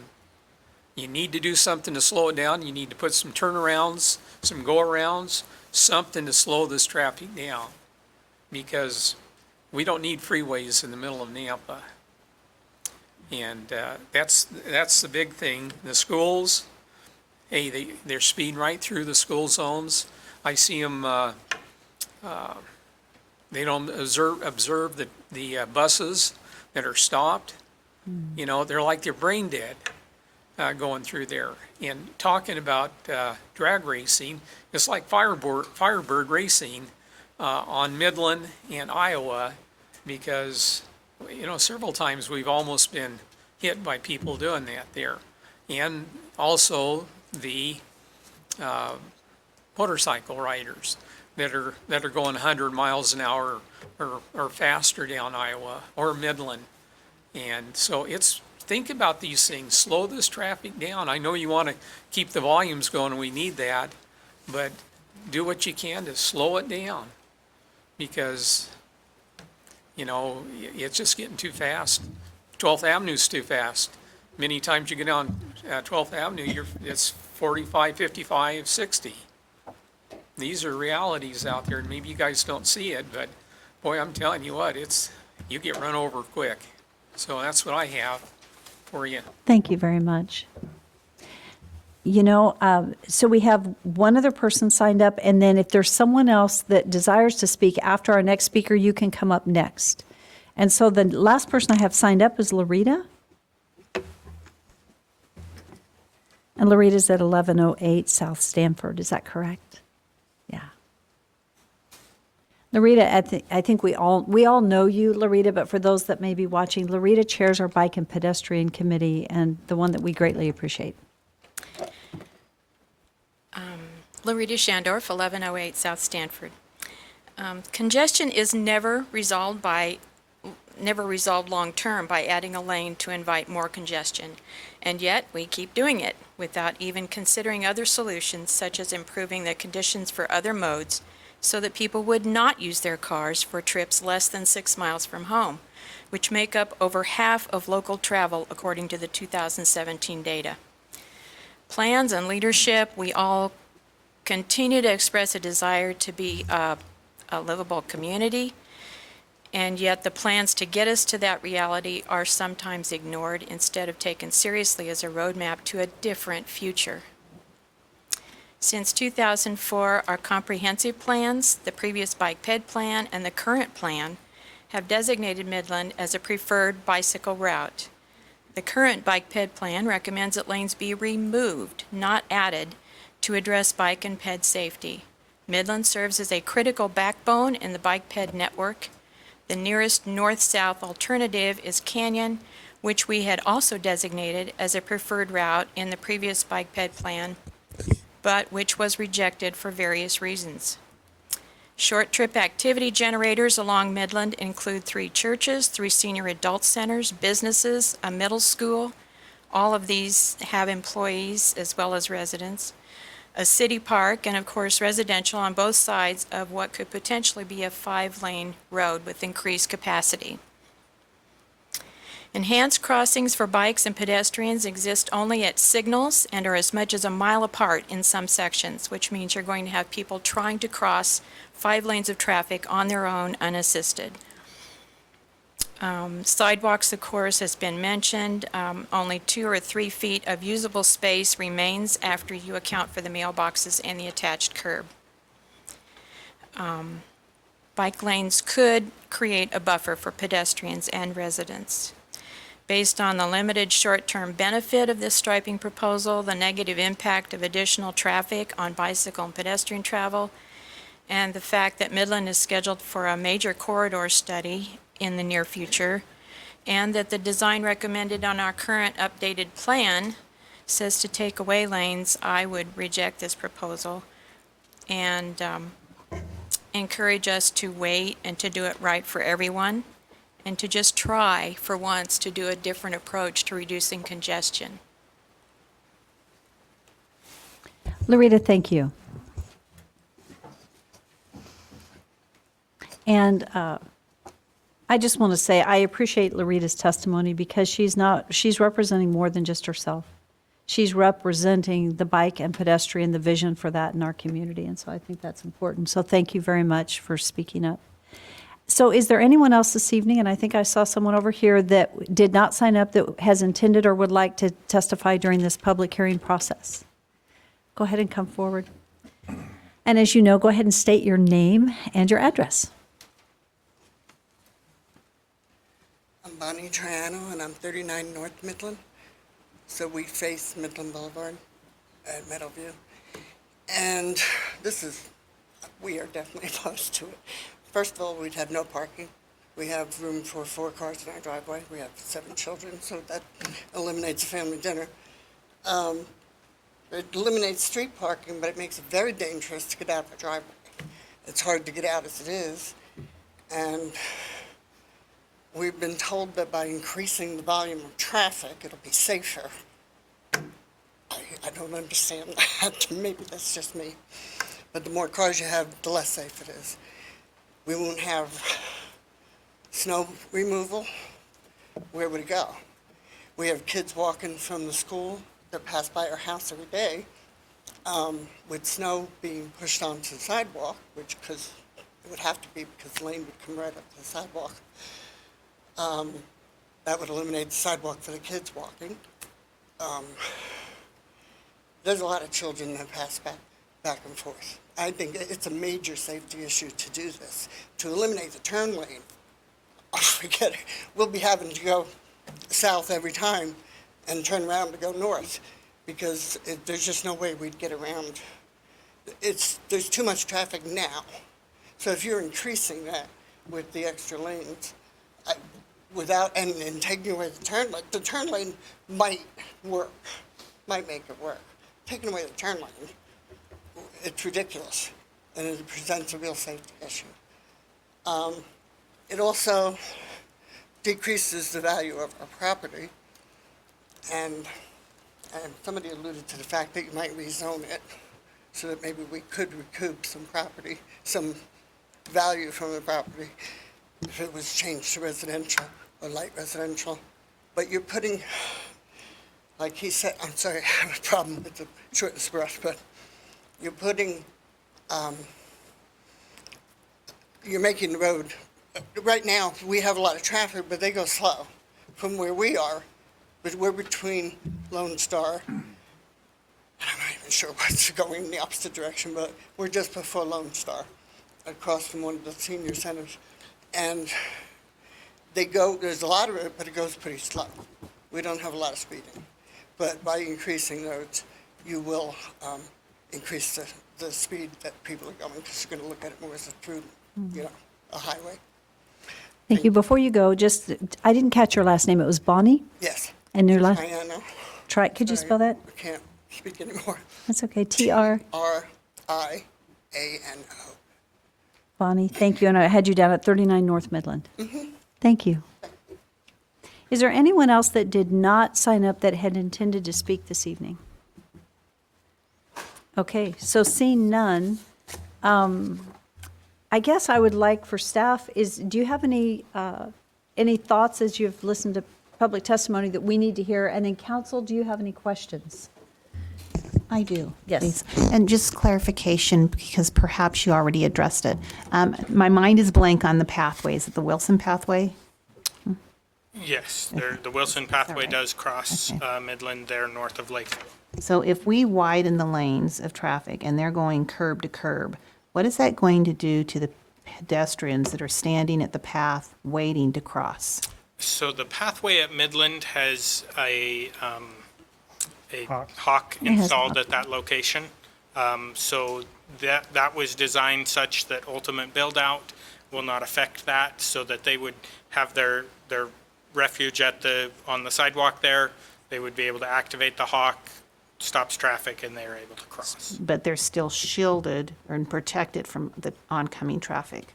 So yes, they would be off of the road on the sidewalk while they're waiting, Okay, yes. thank you for that. Any other questions for Daniel? Okay, and Daniel, do you have any? So I guess some of the thoughts I had as I look at this, we recognize that this is an interim type solution. There's not currently the funds available to implement what's identified in the Bike and Pedestrian Master Plan for the pathways and the bike lanes there. Larita talked about the Bike and Ped Plan calling for us to reduce the number of lanes on Midland. However, the Transportation Master Plan calls for the increase. That is some of the give and take and tug of war between infrastructure uses. We have a finite amount of right-of-way there. Without acquisition, we're not able to expand that, and without funding, obviously.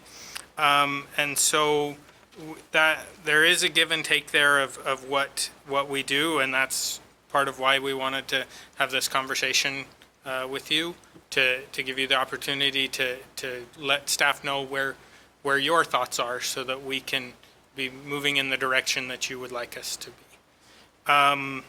As for the discussion of slow the traffic down and that, we certainly recognize that speeding is always an issue.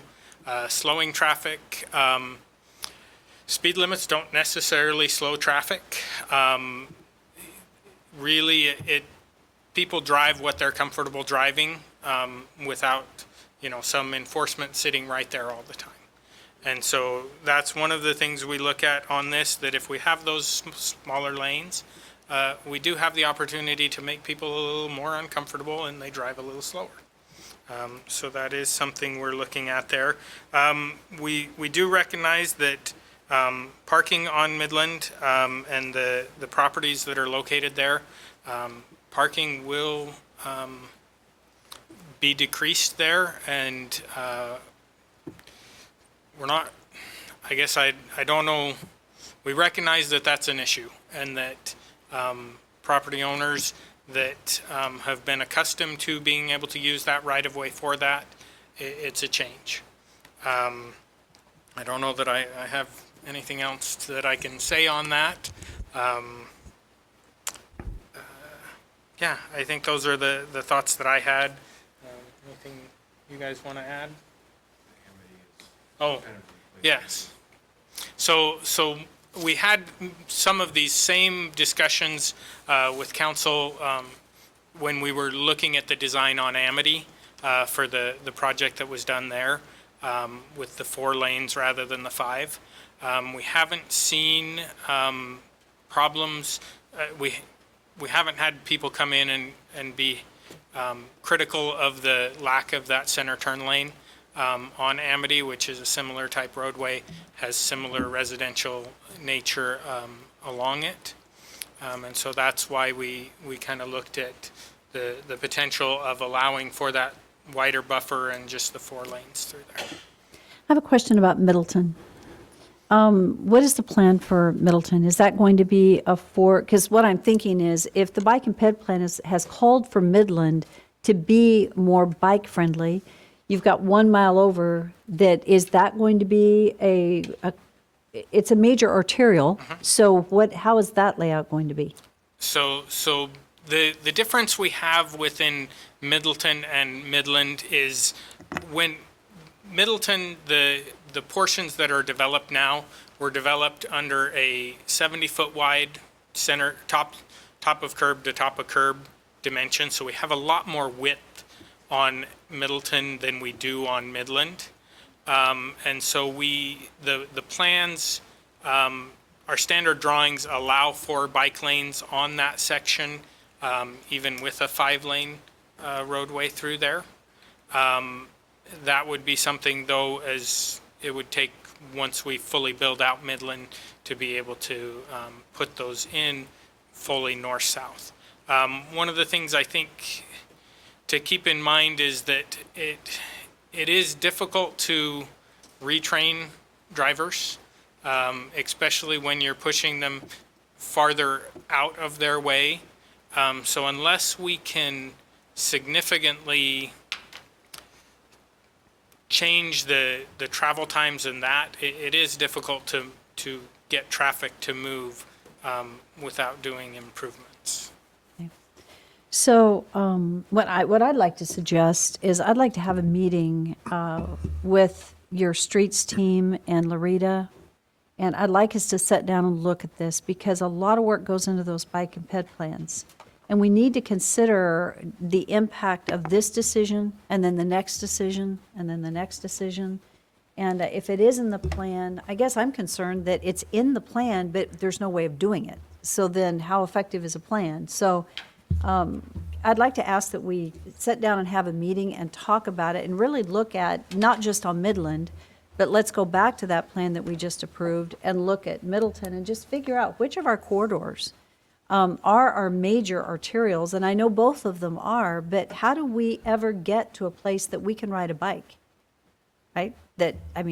Because we're talking years at the point, this discussion, it's a long ways out. And I think we need to think about that. What can we do in the short term?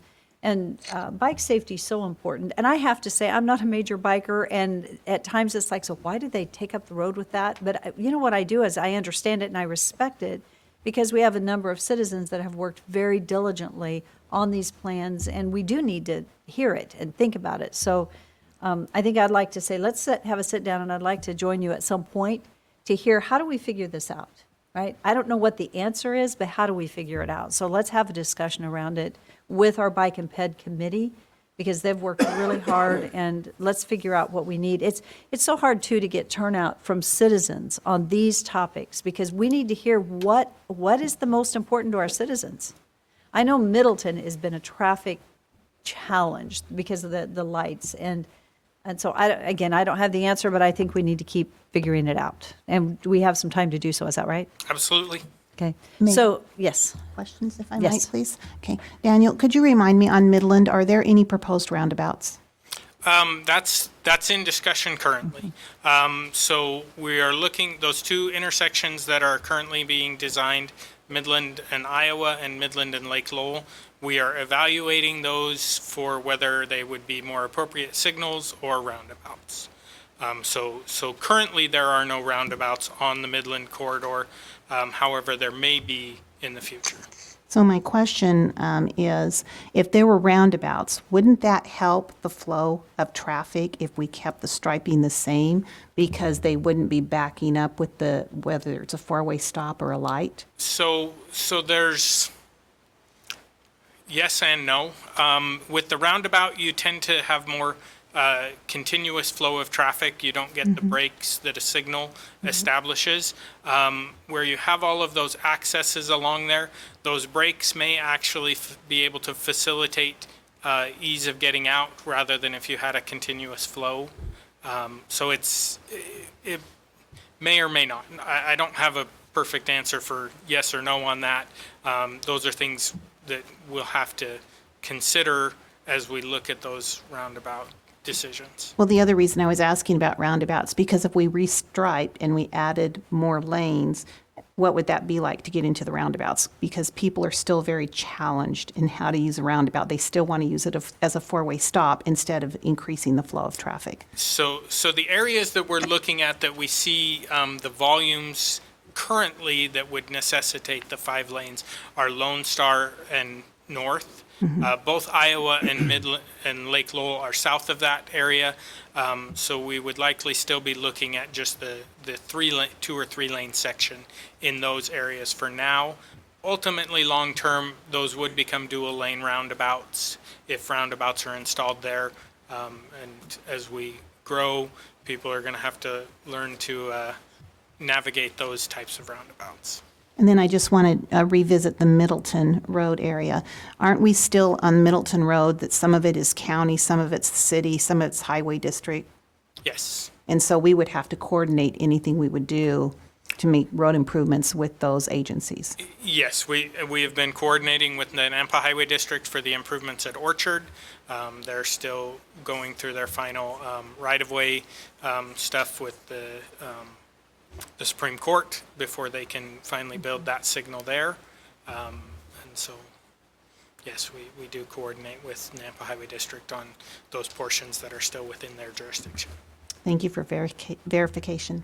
Mayor Cleans. Okay, Dan, so here's a fun thing that we haven't discussed yet. What's the cost? And I have a follow-up after that. The cost of the striping,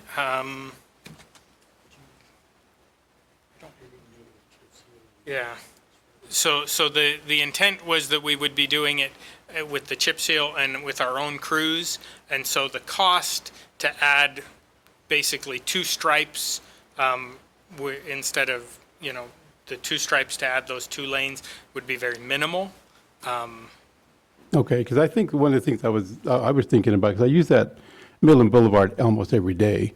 The only bad part that I see that would really need some kind of something on there is right at beginning at Lake Lowell and Midland Boulevard all the way to Greenhurst. Those are the roughest, toughest, most high-density intersections on the southwest side. And we're currently under design on both Iowa and Lake Lowell. Right. And that's why I was thinking that if that's going to be a designated area of high priority, then that's where we should begin first. But that's not what you're saying, though, right? From a capacity standpoint on the roadways, those intersections are needed. The lanes are needed farther north. As you travel north on Midland, the volumes increase. And so we have the intersections addressed heading north already. Those 2 intersections need addressed. However, the 2-lane roadways there, once those intersections are addressed, are currently adequate for the volumes that we're seeing there.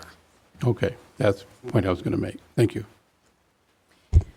Thank you, Daniel. At this time, I'd like to ask for a motion to close public hearing. So moved. Second. All in favor? Aye.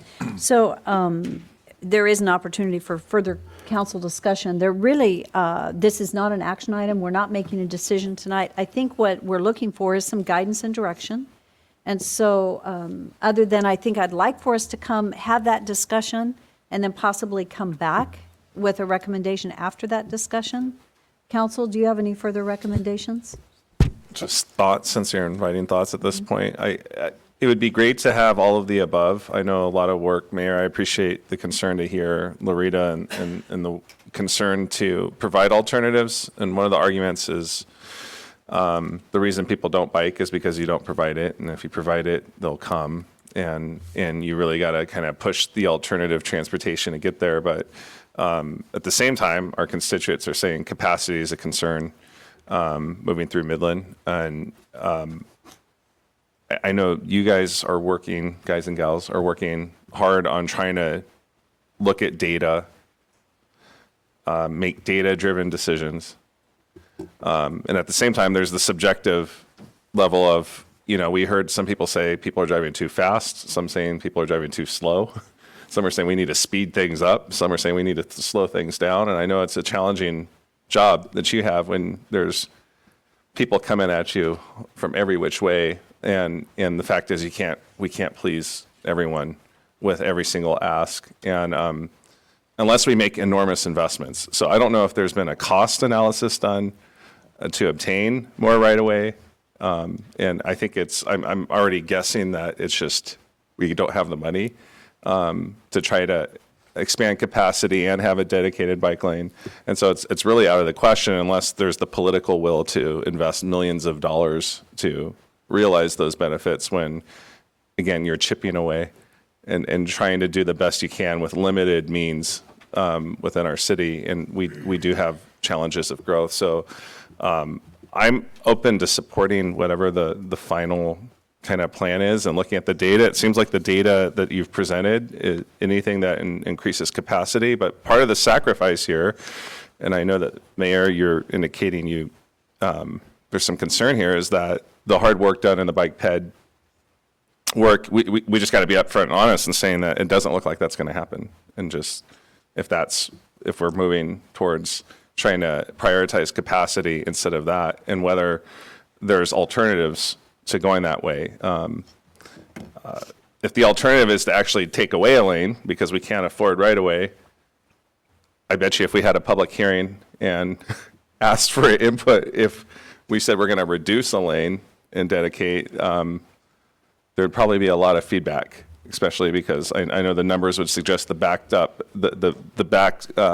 traffic backing up at those intersections would be even massively worse if we actually took away a lane. So it's just tough when we have these conversations, because I know that so many people love our city and want to see all of the above, and we have to make hard decisions with limited resources. So I appreciate the work that you've done, and I am sensitive to the fact that some people are used to parking in the right of way that might lose those spots, and it isn't the staff trying to be cruel and mean. They're trying to look at the best way to achieve the greater good for the entire community, and at the same time being open and honest about the fact that those are sacrifices that some people in our community are making in order to achieve these other goals, especially in a public right-of-way. So it's a right-of-way, and you're trying to find the highest and best use of all our real estate. So I just want to thank you for all the work that's been put in. And if there is out of the conversation, I guess I'm pessimistic, but I want to be cautiously optimistic that if there is conversation and there's a third or a fourth or a fifth way that people aren't seeing, of course, I'm open to hearing more suggestions. So. Okay, is there any further council discussion? Okay, I think hopefully you've got some good feedback and we'll keep having the discussion. And thank you.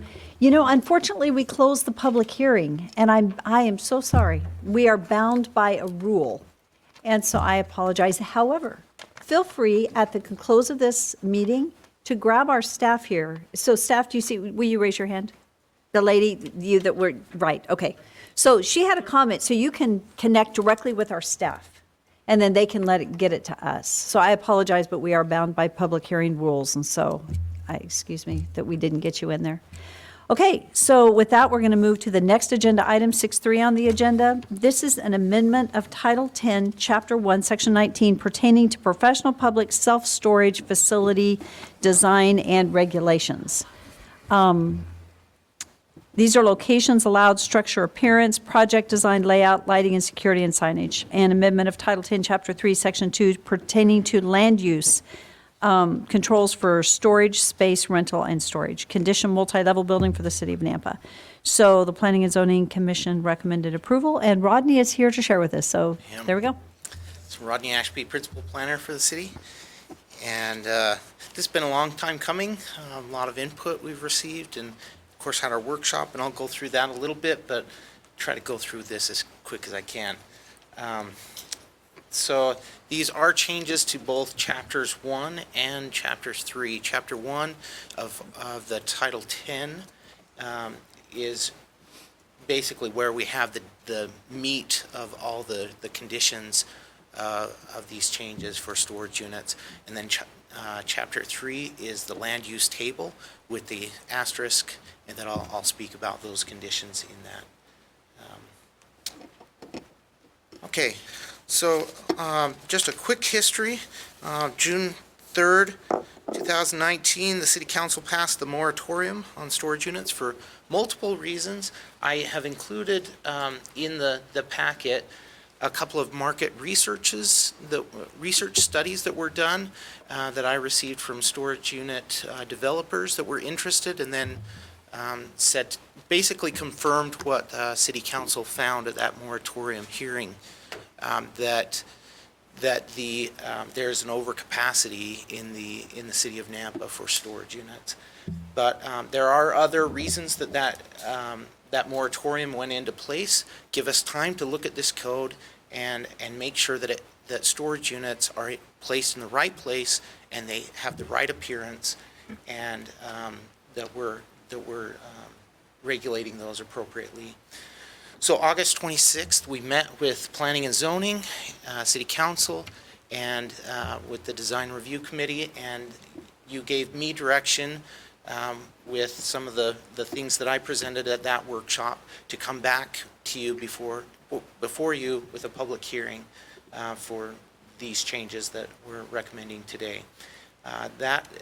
On October 8th, the Planning and Zoning Commission had their public hearing and recommended approval with some changes, and so I'll go through that, and of course we're here. So real quickly, before we get into the changes, I just wanted to point this out. This is the applicable regulations, and basically you have the authority to make changes as long as they're reasonably necessary in the interest of the public and in harmony with the goals and policies of the comprehensive plan. Okay, so summary of the changes that are being presented in the ordinance in the packet. First of all, we would require a conditional use permit for all storage units. There are some zones that currently are just a permitted use, and so this would require a conditional use, a little more scrutiny. Second one there is that we would no longer allow storage units in the heavy industrial zone. And that, again, is just intended to preserve that industrial zone, that heavy industrial zone for more intense uses. New land use category is also recommended, and that's that conditioned multi-level building that I presented at the workshop. I have a picture of one that is back east, but it's basically something that would be a little higher quality building that would still be allowed, but would have design requirements such as the land use on the bottom floor would need to be some mixed uses such as retail or restaurant. And then all new storage units would be required to comply with the architectural, lighting, setback, and other requirements in 10.119. This used to be only for the BN and the RP zone, and so now those conditions, a lot of visual conditions, but some other conditions as well, would be required for all storage units. And then some of the additional changes in 10.119, and these are the significant ones. Design review would be required for all storage units. And that design review, they would be looking at 10.119 for compliance with that. So that's what they would be reviewing, the visual aspects identified in there. Then the second one down there is a 150-foot setback from primary roadway corridor right-of-way. So we've identified roadways in the proposed code, and that would allow some different uses in that first 150 feet, so that the storage units wouldn't be right along those major primary corridors. The next one down there is a 2,500-foot buffer from any storage facilities. And I have a map to show you, and it's in your packet if you're interested in looking at that, that shows that buffer. The next one down there, a 100-foot buffer from residential districts and low-medium density residential on the future land use map. And then, in addition to that, we would require a 25-foot landscape buffer next to the roadway, pathway, or residential. That's a little increase from a 15-foot landscape buffer that's required for a lot of those roadways. And last of all, there's a conditional use permit recommended by Planning and Zoning Commission and approved by City Council. Currently, most CUPs, all CUPs, are approved by Planning and Zoning, and then they can be appealed to City Council. Okay, so there were some significant changes that were recommended by Planning and Zoning Commission at their meeting. That first one is 10-119. They recommended that we remove those items that are listed on the screen. So the first one is introduction requiring the CUP approval from the City Council. And I think I highlighted that in my staff report, but their purpose here is that they feel like it creates a burden on applicants to have to go through 2 public hearings. And so it's a due process concern for them as well. They felt like if you leave it so that they can appeal to the City Council, that gives an avenue for if they make a bad decision, or I shouldn't say a bad decision, they don't make bad decisions, but a decision that is not preferred by one of the applicant or an interested party, they can always appeal that to City Council. So they were concerned about that. And just a quick note, there was no recommendation by Planning and Zoning Commission to remove the design review requirement. They did support the design review as part of that process. Second item there is that they recommended that we remove the requirement for 150-foot storage building setback from primary roadway corridor list of roadways. It kind of felt like those lists of corridors that we identified in the proposed ordinance were arbitrary, and they said, well, why not this other roadway? Why did you include this one? The intent there was to identify major corridors coming into our community as well as residential corridors. So what they did recommend is that we have in the code the up to 150 feet setback may be required by Planning and Zoning Commission. So the only concern I have with that is that the 150 is kind of your standard amount of space that would allow some other type of commercial development to go in front of those storage units. So that's something I think we should consider today. The next one down, C, is the removal of the requirement for a 2,500-foot distance from any other storage facility for new storage units. They recommended that, they felt that that was something that should be left up to the market rather than a requirement in our city code. And then D, a removal of the requirement for residential roof structure. Recently, the City Council approved a 2 to 12 pitch roof for storage units. And I just comment there that with the changes to have a buffer between residential, the idea here was to make it a residential feel. If it's near residential, to make it a residential feel with that pitch. And with the added items that we've already talked about, it may be appropriate to eliminate that requirement. With that, though, down at the bottom there, they did expand the height. Their recommendation was to expand the height of the RV structures from 16 to 19 feet and have an 18-inch fascia and a minimum of 6-inch columns to provide a little, an appearance, a better appearance for these structures. And then number 2 is the last one there. That was just very similar to the 1A up there in that it's just another location where we reference the need to go to get the CUP through planning and zoning and then go to city council for the formal approval. So those are the main changes that were recommended by planning and zoning. So some correspondence we received from engineering. They questioned the purpose of limiting the service drive to 300 feet. This is something that I didn't make any changes to. It was already in the code. And all I can do is guess at what the purpose was behind this. It basically says that you can't have a storage unit facility farther back than that 300 feet because of a long driveway. My thought is maybe that, and I talked about this with Norm, who's been around longer than I have, we guessed that maybe it's because we're trying to protect residential areas from having this long drive next to a residential area and then having traffic come through the residential area to access that storage unit.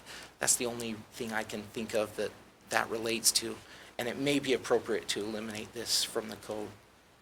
Number 2, they requested us clarify the minimum distance from the freeway measured from the right-of-way. I was able to catch this and make the change in the proposed ordinance, so that's what's proposed before you. And then number 3, they requested clarification about the 100-foot setback next to residential versus the 25-foot landscape buffer next to residential. And again, this is, we are not requiring more than 25 feet of landscaping. It could be a drive aisle. It could be another type of building, an office building that goes into that area. It could be retail. It could be many different things in that 100-foot setback. But the storage unit buildings would be required to be 100 foot back from residential. Number 4, they questioned whether the code should be changed to allow a single pitched flat roof, and I've already discussed that.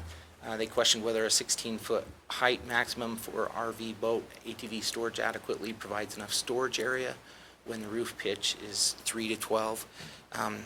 And that was just a mistake. The actual roof pitch that's approved in the code is 2 to 12, so it does allow a little more space, but it may be something that the city council should consider eliminating that requirement for the pitched roof and allow a flat roof or a single pitched roof.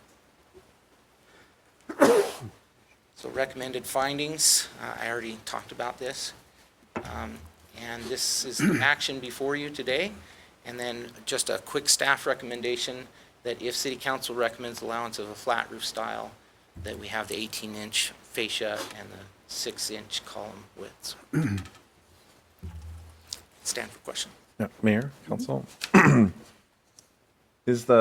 you summarize again, is the staff recommendation the inclusion of the P&Z recommendations or the exclusion of the recommendations? So I presented the staff report to Planning and Zoning Commission, and I'm sticking with that recommendation. Okay. But it's certainly something you can consider, all those things that they recommend. Okay, I'll try to quickly go through. So again, summarizing, their first, remove the requirement for the CUP. That's because at least the CUP before us, the CUP would go before them, and then someone could appeal if they weren't happy with the decision. That was their recommendation. Correct. That's correct. Whereas if we don't go with the recommendation, the CUP would have to be approved by them, and it would be a public hearing before council again for a CUP request. And there would be an additional cost there as well. Additional Yeah. cost, okay. Could, just Yep. real quickly though, if they appeal it, there's an additional cost too. That's correct. But it doesn't allow the council to hear it in the event the council didn't agree. Mhm. There isn't a mechanism to allow it to come before council. It stops at planning and zoning. But the approval process would require that second public hearing If we go with the staff recommendation. with the staff recommendation. Okay. And then I'll try to summarize the other ones. The requirements that they want to remove, like the 150-foot sort of setback and the 2,500-foot barrier from another storage unit. What's easier, keeping the requirements and having an applicant request a variance, or not having the requirements in and letting P&Z add that as a condition of approval on a case-by-case basis? The 2,500-foot setback from another storage unit, is that? That was one, as well as the 150-foot, with the goal of allowing enough room for another development to go in front. So that's. Oh. So I'm understanding that they don't want that to be a hard and fast requirement, but there would still be a mechanism for someone to request a variance, right? Or not? No. A variance is typically, you have to show a hardship of some kind, and you can't use a variance to grant a condition that is not allowed for the rest of the zone that it's in. So any other applicant that comes along. So if there's a hardship, or if the property is shaped such that it wouldn't allow a 150-foot setback, I guess there might be some conditions where that would be possible, but I would argue that a variance is not going to apply in most cases. Okay. Was that the concern, that P&Z, the requirements would, I mean, I know the goal is to be pretty restrictive, to be picky with what requirements we want to see. I was just curious what flexibility there was, because it seems like their concern is to retain some flexibility on a case-by-case basis, and if they look at one, they can have the recommended conditions of approval to enforce what you would like to see without it being a requirement that would. Understood. Yeah, I think the variance is probably the harder approach, just because it's another process that they have to go before the city council to get that approval. All right, thanks. Well, and if I understand correctly, if we went with their recommendation to remove the requirement, for example, for a 2,500-foot distance, then that would remove the very thing that we were hoping to achieve, which is the surplus of storage units. And so if I understand correctly, one of the mechanisms you created in this recommendation was the 2,500-foot perimeter, so that you didn't have storage units coming in right on top of another one. So if you remove that, then it'd be gone. I mean, you just wouldn't have the opportunity. And Mayor and Council, maybe I'll just direct your attention to the screen again. This, on the right-hand side, is a map we produced with that 2,500-foot buffer with existing storage units. So you can see anywhere there's yellow, these yellow circles, that would not allow a storage unit in that area. So you'd have to come outside of that area in yellow. We also did a 1,500-foot buffer just to show you an example. If you decided to reduce it to 1,500 foot, it opens up a lot more places where storage units are able to go. But yeah, Mayor, you're absolutely correct. This is one of the tools used to kind of limit how closely they're placed together and how many go into the city. And the reason why there are so many circles on there is because, if I understood, aren't there 35 either current or proposed currently? I don't know that number. I was counting, and I think that's the number that I saw in here in the report. I think I saw the report 35, but I could be wrong. But it's a lot, which tells you that's why all those circles are there. Yeah, these are the existing and proposed units. So Mayor, if I may, and this may be a legal question, so for a CUP, Mark, does this have to go through planning and zoning? For a specific storage? I guess what I'm doing is, I don't like the micromanaging part of it. And so, I mean, if you want a storage unit in the city of Nampa, can we just bypass for that one specific area, the P&Z, and just come straight to council rather than having parties go through two different mechanisms? You can, yeah. I mean, to me, I don't like putting people through rigmarole and when they're trying to develop in Nampa. And if we want to, and I'm not saying, I'm using the word micromanage, but if we want to control it, then why do we have even P&Z dealing with storage sheds? Just have them come straight to us. So. Thank you. Anyway. And I will say, just as a quick FYI, an article came out in the Wall Street Journal, I believe on Thursday, and I just heard that it came out yesterday, and I got a link possibly last night, I need to forward it on, there were like 6 other communities in the U.S. that have done the same thing that we have done. They did quote us because of the movement we had, but we were not alone in the concerns and the approach to how do we deal with this. It wasn't that we were standing alone on this issue.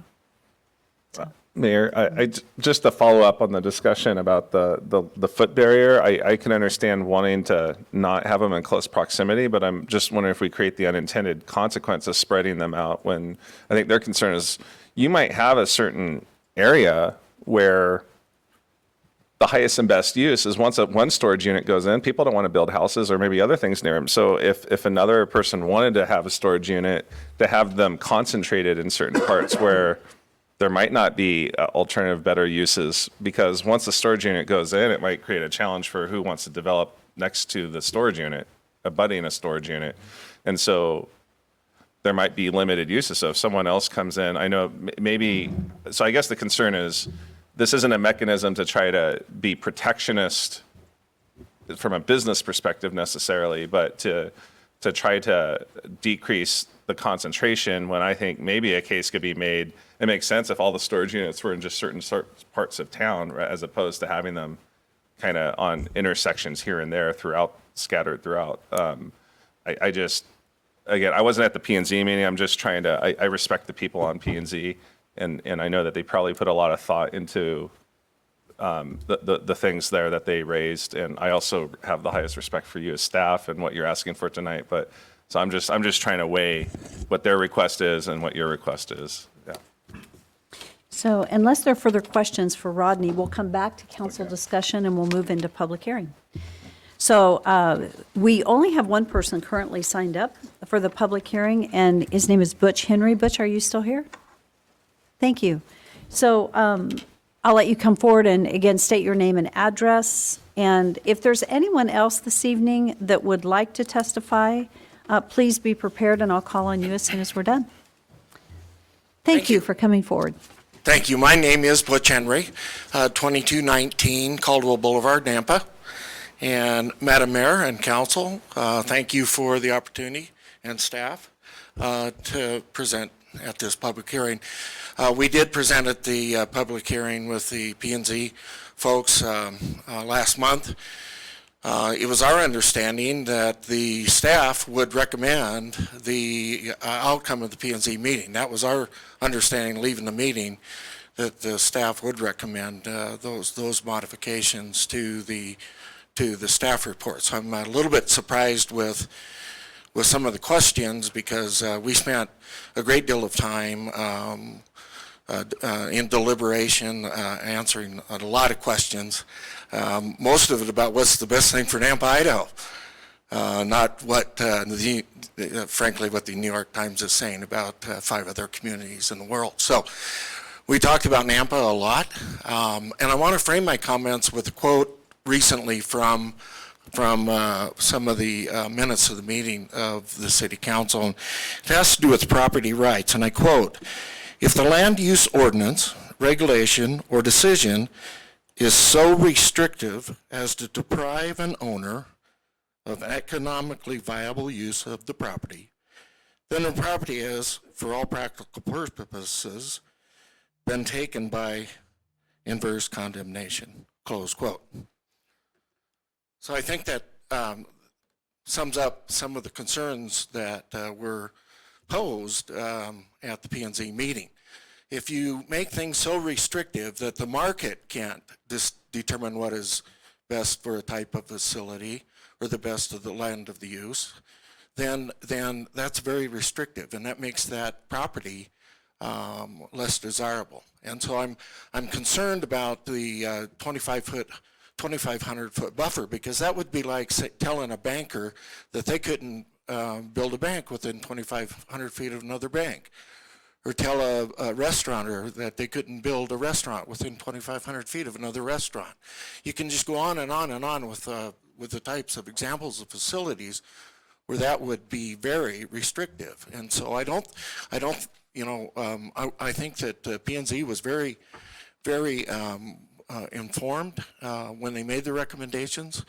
I certainly support, I came here to support those recommendations. At the PNZ, we frankly and respectfully opposed staff's report because of the restrictions that were in there, and we strongly recommend that you without amendment accept the PNZ recommendations. So, questions? Thank you very much. Thank you. Is there anyone else that, Butch is the only person that we have signed up, so would you like to testify? Thank you. So thank you for coming forth and sharing your name and your address. Jeff Milich, 815 Meadowbrook Lane, Napa. I was also at that P&Z meeting, and one of the things I brought up is that we came to the city with a piece of property to make sure that it met all the requirements, and so we did our due diligence, and we worked on it for almost a year trying to put this together, and then 4 months after that there's a moratorium that goes on. So we already bought the property and spent a lot of different money on there. And so my example was that the property, the way it's designed, is not designed for, it's in a light commercial. Talk to the neighbor next door. If you wanted to put apartments there or something like that and came in for a change, it would affect his business. He's an auto mechanic and auto parts, or he works and repairs cars and stuff like that, and he thought it'd be too hard for him there. The property that we're talking about is not situated for big warehouses. Couldn't get trucks in there and back them up after you put them in there. So this is the best idea. We put 2 buffers on there, so there could be a 150-foot commercial piece in there. So by looking at these, you're putting an undue burden on people that's already spent over $1 million on a piece of property that's trying to make it better, bring business here to the community. So I would ask that you would look at that and let the market dictate what's put in, not the city council. Thank you. Thank you. Is there anyone else this evening that had intended to testify on this topic this evening?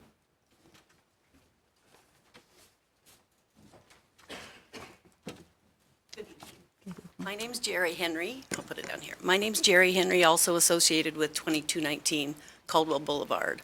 So I don't have the pictures to show you, but what we're planning to build on that piece of property is a 5-star boat and RV storage project. The whole outside perimeter of the project will be the backside of the buildings. There won't be any chicken wire fence. There won't be barbed wire. It's going to be a 5-star. It will be all asphalted. The buildings provide the perimeter, so basically the majority of the boats and RVs that are stored will not even be visible. And we have the front piece of the property is going to be leased with an option to purchase to an electrical retail contractor man, so that's going to, we satisfy that requirement. On the other end of the property is Wilson Auto. They're already there, already a tenant in place.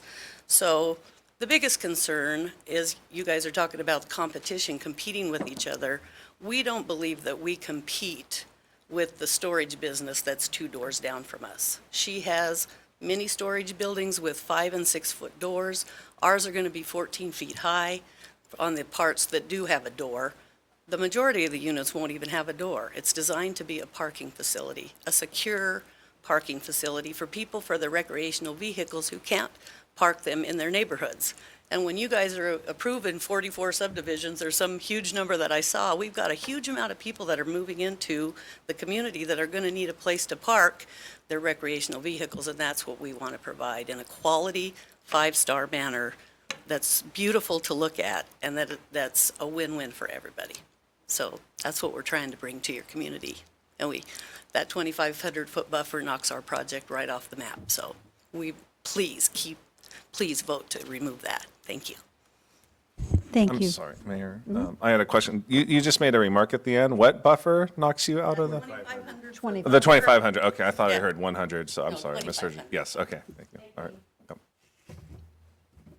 Yep. Okay, is there anyone else that had intended to testify?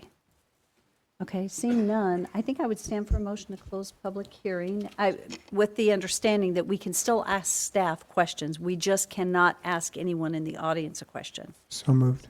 Second. All in favor? Aye. Aye. Okay, council discussion. Mayor, I have a question for staff, please. Actually, a few questions.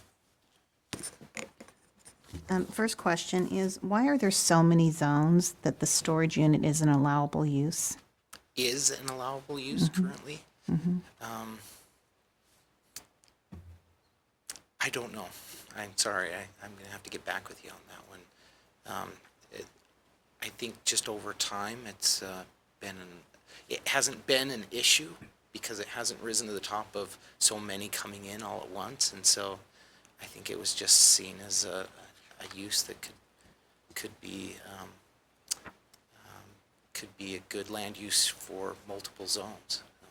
It seems to me that if we had a more defined use and not so many zones that it's allowed in, that it would eliminate some of the need for these things that we're having to look at tonight.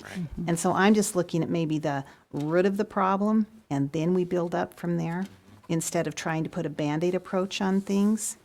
My next question is,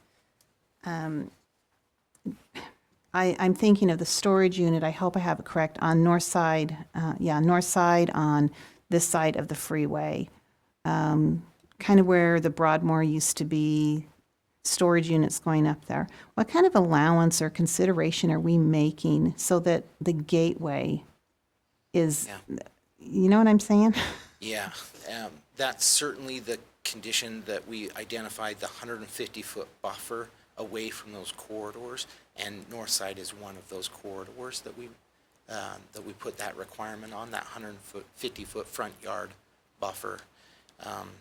And so that was the idea there, to kind of minimize the number of storage units right on those major corridors. Because again, that just kind of seemed to me that if we kept that to the north side of the freeway when people were coming into the gateway, that's more of an industrial, light industrial type look. And so I'm just thinking that's something that we really need to be addressing, because in the end, we have to be thinking, what is it that we want Nampa to look like 10 years from now? And I'm not saying that storage units can't be there, but where do we want them, and what do we want our city looking like when people are moving in? Another question I have is the signage. Is there anything in the language here that specifically talks about signage so that we have appropriate signage in the appropriate zones and what's surrounding? Mayor and Councilwoman Levi, that's a great question, and one question, or one solution to that is the type of zoning that is approved. So when a storage unit comes in and they ask for a BC zone, or a community business zone, that, along with that allowance comes all the allowances of the sign ordinance for that zone. So if there's a desire near residential, the zone should not be that general commercial zone that you approve. It should be something like the BN or the RP zone that fits better with the residential land use in that area. And that certainly limits the type of signage that is approved near there. Which takes me back to my original statement that if we started with the foundation and built up with what are allowable uses, because I'm thinking, for instance, we're looking at the future land use map. Let's do it right the first time so we don't have to go back and repair the damage that we're allowing to continue to happen. And it seems to me, again, I'm not the developer, but it just seems to me that having so many allowable uses in so many, that allowable use in so many zones creates more confusion than anything. So just some thoughts. Thank you. So Councilwoman Levi, because this is an action item, we're going to be voting on it tonight. Do you have recommendations of how to resolve this? Because if we were to take action tonight, we will be approving something.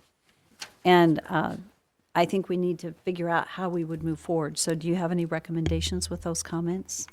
Thank you. I will just throw a few things out and maybe we could kind of formulate some things. But my first thought is we're kind of in a crunch and an awkward situation because we've given this moratorium a deadline. And so now we're trying to approve something that we really, like I said, we're just putting a Band-Aid approach. We haven't fixed the cause of the problem.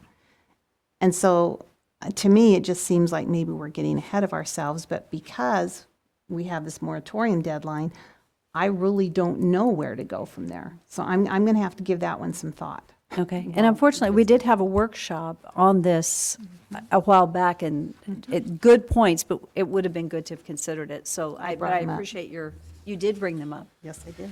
Okay, thank you for saying that, because that's important, that they were brought up and not brought forward. So who's next? Okay, well, Councilman I got Hogaboam? my notes fresh. Okay. Just for clarification, did you say that the 212 pitch, the requirement, that's already been modified? That's been modified. Yeah, so it is 212 in the current code. Yeah. And P&Z wanted to remove that requirement. That's correct. So the idea is that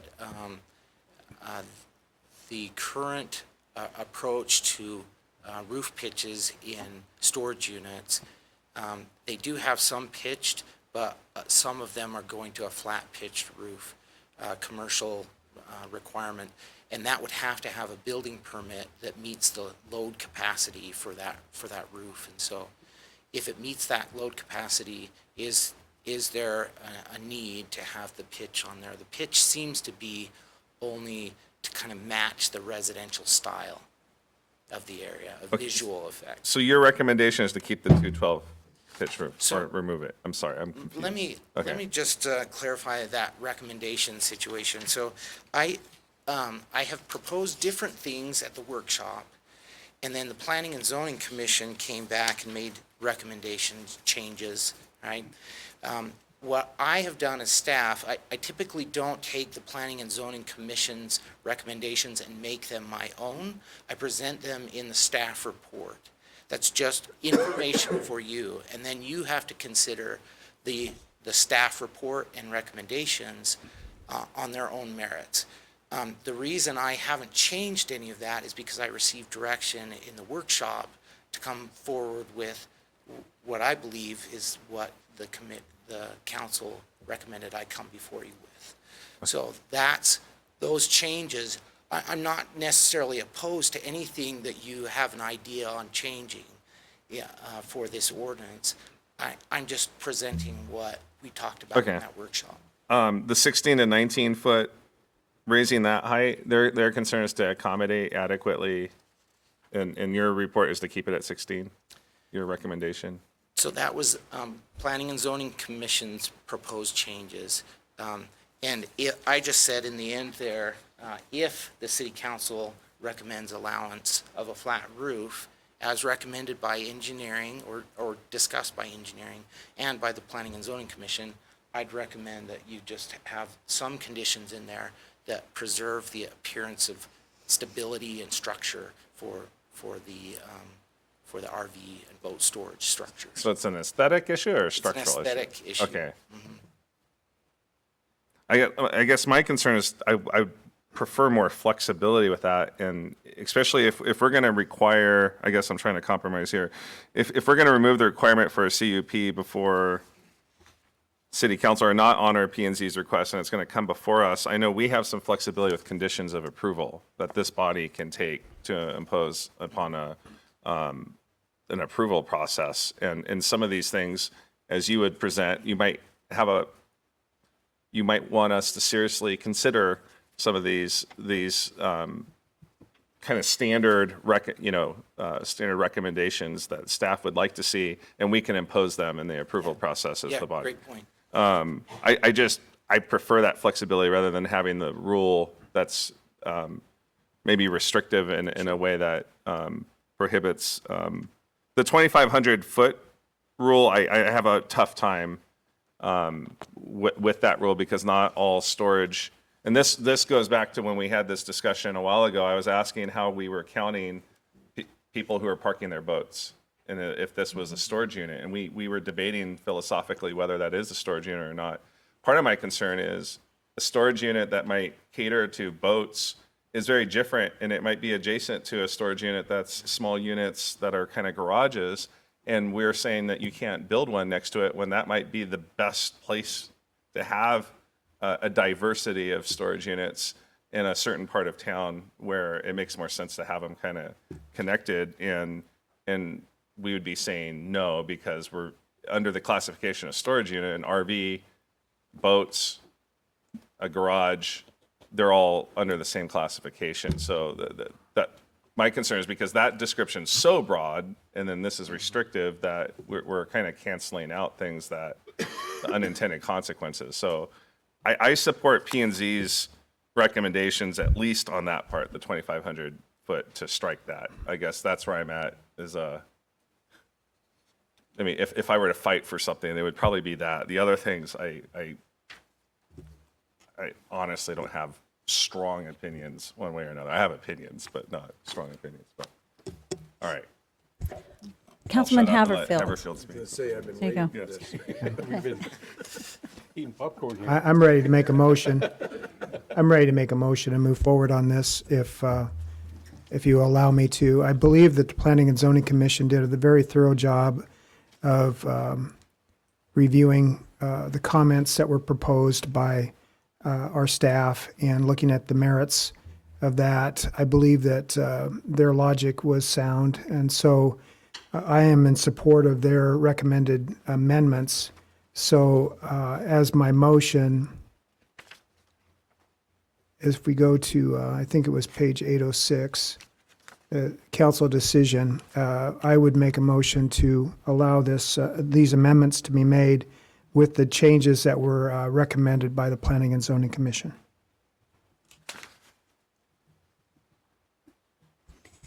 Not seeing a second, we'll just pause there then. So since there wasn't a second to that. I was about to have it- second for a conversation, so. Well, I'd like to have Okay, conversation rather than, if we could, I mean, I'm But sorry, You can have the because, conversation after the second. okay, so I'm sorry I Yeah, stepped in yeah, too no, soon. sorry. I was waiting for a second. There was a second. Okay. And then I wanted to have more conversation, so I'll second the motion. Okay. So I just have a question. I feel like if we totally did what Planning and Zoning suggested with their recommendations, we in essence didn't do anything, is almost how I feel. That we did not accomplish really anything. Mayor Kling, I'd That we had remind the intended. council to, something that's been thrown out there, being able, like the 2 and 12 pitch on the roof. What this states is that it still has to go before the Design Review Commission. But So when this you look isn't at- about that. I know, but when you look at any project like this, whether it's meant to be built into a residential area or commercial side, that's what they're allowing the flexibility. And when you look at your design review requirements, there's 3 different building material types that are required, and sometimes the roof surface is one of the 3 that's allowed, so that's where the steeper pitch makes more sense than a flat roof, where you have to provide them 3 different material And types. my comments have nothing to do with design review. My comments have to do with when this very beginning discussion took place, it had to do with, one, council not having any opportunity to give input into decisions that were seriously impacting our community. I really appreciated the comments tonight about the 2,500 feet, and while I initially supported that, as I listened, and that's the beauty of the process, I realized that, you know what, it's something we need to take into consideration, the impact of what it does to business if we're too restrictive. And because I totally respect that. I think what we had happening was there was a concern over the proliferation of storage units in our community, and if we just accepted every recommendation, it would not come to council, the 2,500-foot barrier would be eliminated, the 150-foot setback, the very thing that we were trying to accomplish in beautifying our entrance to our community and giving the council feedback would be gone, which was the very impetus of trying to move something forward. We just totally would have lost it. So I personally, I feel like it would have been an effort in vain. So I do respect our planning and zoning, and I know I'm not going to make anybody very happy with me tonight, but I think that we need to really think about where we're going and where is the mechanism that we can actually achieve that oversight. Mayor Kling, it states in their recommendations that there would still be a 150-foot requirement that could be placed by the Planning and Zoning Commission. That could be. Yes. But again, we wouldn't have any, they could choose not to. And frankly, from a city council perspective, I rely upon that body, which is represented by other Nampa citizens, Right. that the decisions that they're making are sound based upon, some of those guys have years and years of experience. So I believe what they're doing in good faith is on behalf of the citizens of Nampa. So they've left that in there. They've also got the requirements for design reviews so that, that we don't want to get in the way of, like you mentioned, the free market being able to come in and actively be involved in the process. When we overreach as a government and state that you can't do this, as was stated, where does it stop? Because it might be another project type tomorrow that we choose to restrict. So I think what they've done is left enough freedom in there to make determinations. I don't think as a council it's necessary for there to be 2 layers of conditional use approval, or if it's not handled at the P&Z level, what are they there for then? That's what I've, as a P&Z member for 5 years, it was sometimes disturbing to spend all the time that we spent in reviewing and making recommendations to council and then just have it be totally disregarded. It's like, what's my time worth, And so I think we need to value them. I think their judgment's sound and is like I said, in good faith. So I believe that they've stood behind some things, made some sound decisions as far as to present to us, and I just wanted to recognize that. Rodney, would you put up on the screen what the recommendations were that we just made a motion on so that we can fully understand? So they recommended that there would be no city council approval. They recommended that we remove the 150-foot storage setback. They recommended that we remove the 2,500-foot distance and the requirement for residential roof structure, which is not a big deal. Then on the other one, they recommended that the council have no opportunity for approval. That's So not I the same think- as what's in the packet, though. But that's what he presented this evening. That's the Planning and Zoning Commission's recommendations. This is, okay, but what's in our packet states, remove the requirement for storage units to be placed a minimum of 150 feet from the list of primary road corridors as stated in the P&Z Commission, may require a setback of up to 150 feet from the right-of-way. That's correct. As a part of the conditional use. That's not up there. So these were just summaries, but you're absolutely right. That part about the may be required. And I think that's where the mayor is looking at something that's stated that's not in our packet. And what's in our packet is what my motion was made upon. You're correct. Thank you. So it's not a requirement, it's that they could be. It may be. They could impose that, but it is not a requirement. Yeah. Is what you're saying. That's correct. Right. So which kind of goes back to, I'm not sure what we would have achieved in the process. So but this is really important that we hear from other council members. I'd like to hear from Sandy, Darrell, Victor. Mayor, as I said before, I don't like the micromanaging, but I think with the storage units, and let me just first say, I don't consider what you at least are proposing verbally a storage unit, okay? Okay. So, I think there needs to be exceptions to the rule. But as far as a concern of this council, yes, I think what Councilman Haverfield's saying is very important. We need to rely on experience and so on. But I do think at this point in time, it needs to come before this body, and at least have a second look regarding the storage. So I would be whether and we want to continue with the CUP with the planning and zoning, but then before it is finalized, then it would come before us. Mayor Kling, Yes. I also agree with Councilman Bruner here. It should be up to the council to make a determination on where and what and how regarding storage units. right now, we don't have a say-so in them unless someone appeals. And at that point, we may not have to have the ability to appeal based on the restrictions that we have on these storage unit facilities. So I'm concerned with the 2,500-foot requirement. But then again, I don't know that the free market will be tarnished with that. I think we did that for a reason, and I still stand on that reason, is that we didn't want to be overloaded with them in residential areas. So storage units or facilities like these, like Henry's have, may be a little different. However, I think we need to take a better look at this, because I don't agree with what Planning and Zoning Commission says at this point, because there's no accountability. We are the accountability. And that may be something that we should take a good, strong look at. And because we are the ones that are directing our economic growth. We're the ones that are directing our revenue, and we're directing what's best for the community. And that's up to us to do that. So that's where I stand, Mayor. Councilwoman. Thank you, Mayor. As far as the CUP and it bypassing the council unless they shell out more money to come before us in an appeal process, we are the people that have been elected by the public to answer to the public. The P&Z and other boards and commissions, they are appointed, excuse me, and that doesn't mean that we don't respect and we don't value what they bring, but in the end, we're the ones who have to give account to our citizens because we were elected to do that. And there are several CUP uses, as we discussed in the workshop, which are highly controversial, and that we, as an elected body, probably need to be the ones that take the heat, excuse me, for those decisions and to be willing to do that.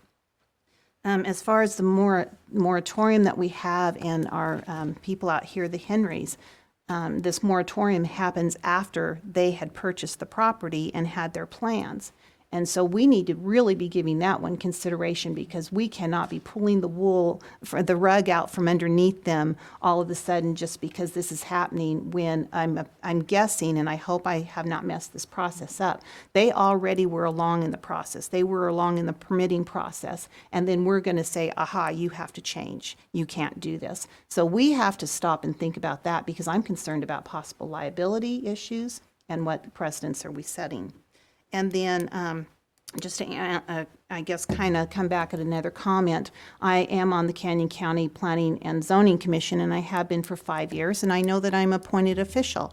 And I know that we spend a lot of time combing through our packets and deliberating and listening to public hearing, et cetera. But honestly, when things go to the elected governing body and it's rejected, I am not offended. Because I am not the person that has to answer to the public. The governing body does. I'm just doing the best that I can. Now, information does come back to us if there are too many things that we're approving and they're rejecting, so we can sit down and we can discuss that and figure out what we need to revisit. But we need to really realize what our role is as elected officials. We need to, again, review the moratorium in relationship to this dear couple that already was in process with their storage unit, and then make some wise decisions. So I have a question for legal, and I recognize that we have a motion on the floor that we need to vote on, but I do have a question about process right now.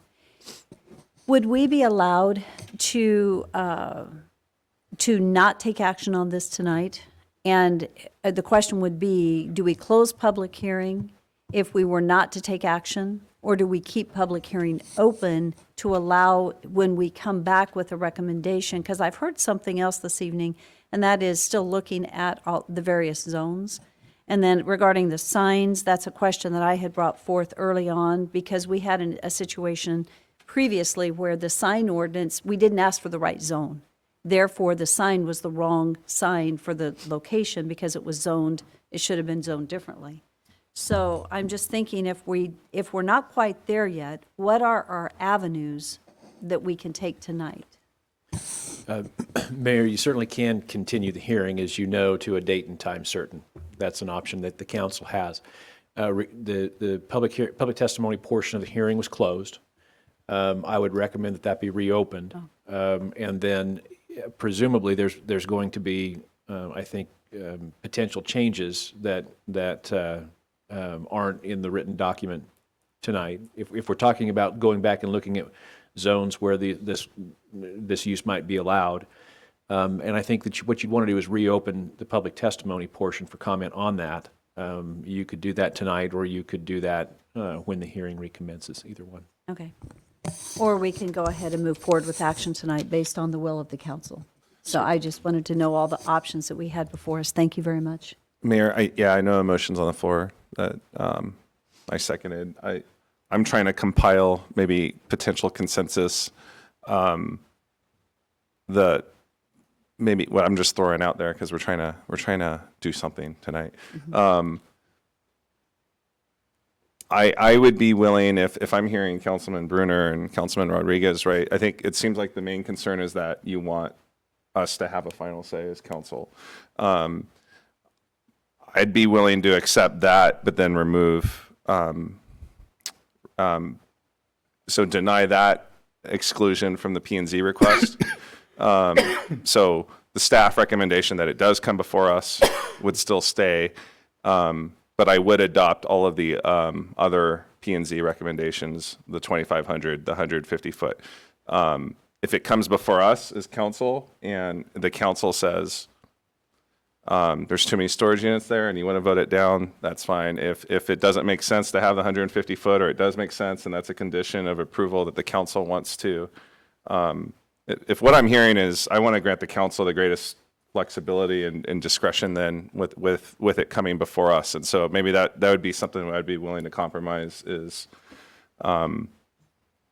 adopt all of the P&Z recommendations except for, I guess, the top one, which it seems to be that's the sticking point maybe for a couple council members on here, in which case it would have to come before us after P&Z. Well, I heard you say it should wouldn't come go. straight to us. I Councilman was just saying, legally, if you could do that, I was asking a legal question on that. Right. It would be unique because this would be would this be the only development that would come directly before council for a CUP before coming to P&Z first? So we have, right now it would be, however, we have another process that's going to be coming before council, and that is the CUP process overall. Because we currently have a CUP process related to several other categories, and what we were asked by council was to come forth with a recommendation. We've not been quite ready on that recommendation, and there are a couple of other categories in the workshop that we discussed. And so we will be coming forward with a recommendation or a public hearing and discussion on the CUP process related to the other categories that are there. So the only other question in my mind is Councilwoman Levi's comment about the number of permitted zones that are out there. And I think it's a legitimate question. So I'm not sure what to do with that question because we don't have an answer to it. Rodney, do you have any comments on it? And then we'll end discussion and we're going to take a vote. I could certainly put up, I did present at the workshop all those different uses or the land uses that were allowed for storage units.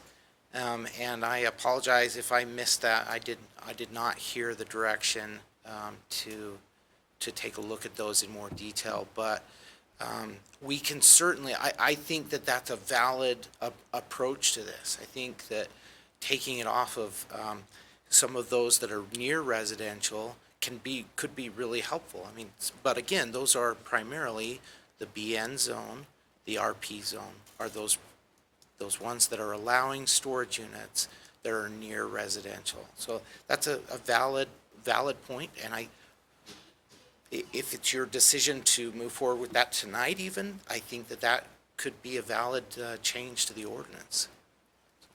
Okay.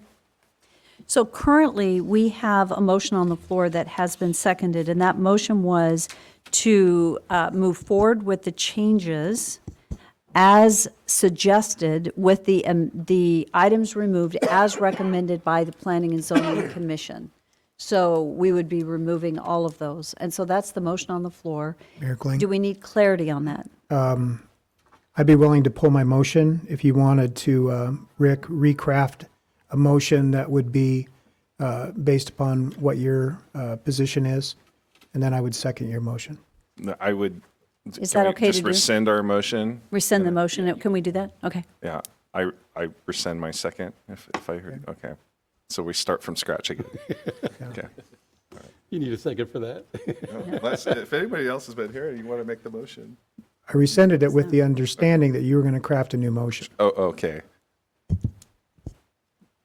I'm trying to, It's mainly what you just said before. what I just said before. Okay, let me see if I can say that I again. think- It's almost 9 o'clock. We haven't had a break yet. I think It's number 6. 3 pretty much says it all. Okay, it's to adopt everything that P and Z recommended except for 1A.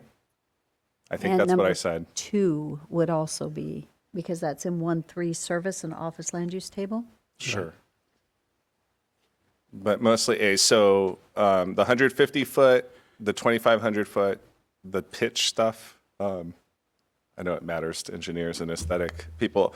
Those requirements would be removed.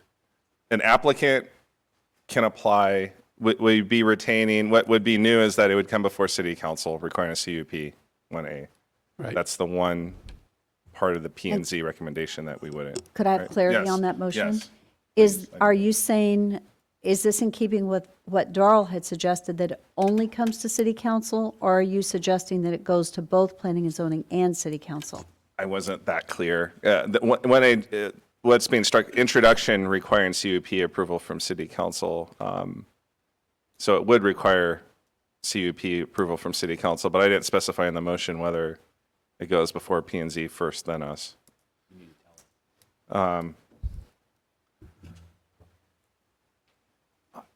It comes before city council for CUP approval. Second. I'm saying, I'll second his motion. Okay, so it's been. Madam Mayor? Yes. One clarification. Rodney had recommended if you eliminate the pitched roof requirement, that there be some additional aesthetic requirements regarding flat structures. Do you want to include those in the motion or not? That becomes under design review, right? It could. Question's whether you want it in the ordinance.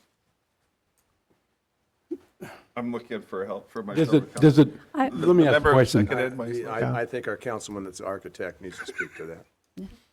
I believe it was written where they expand the height, okay, so that was 19 to 18, so that gives you an 18-inch fascia as far as for the low slope roof conditions.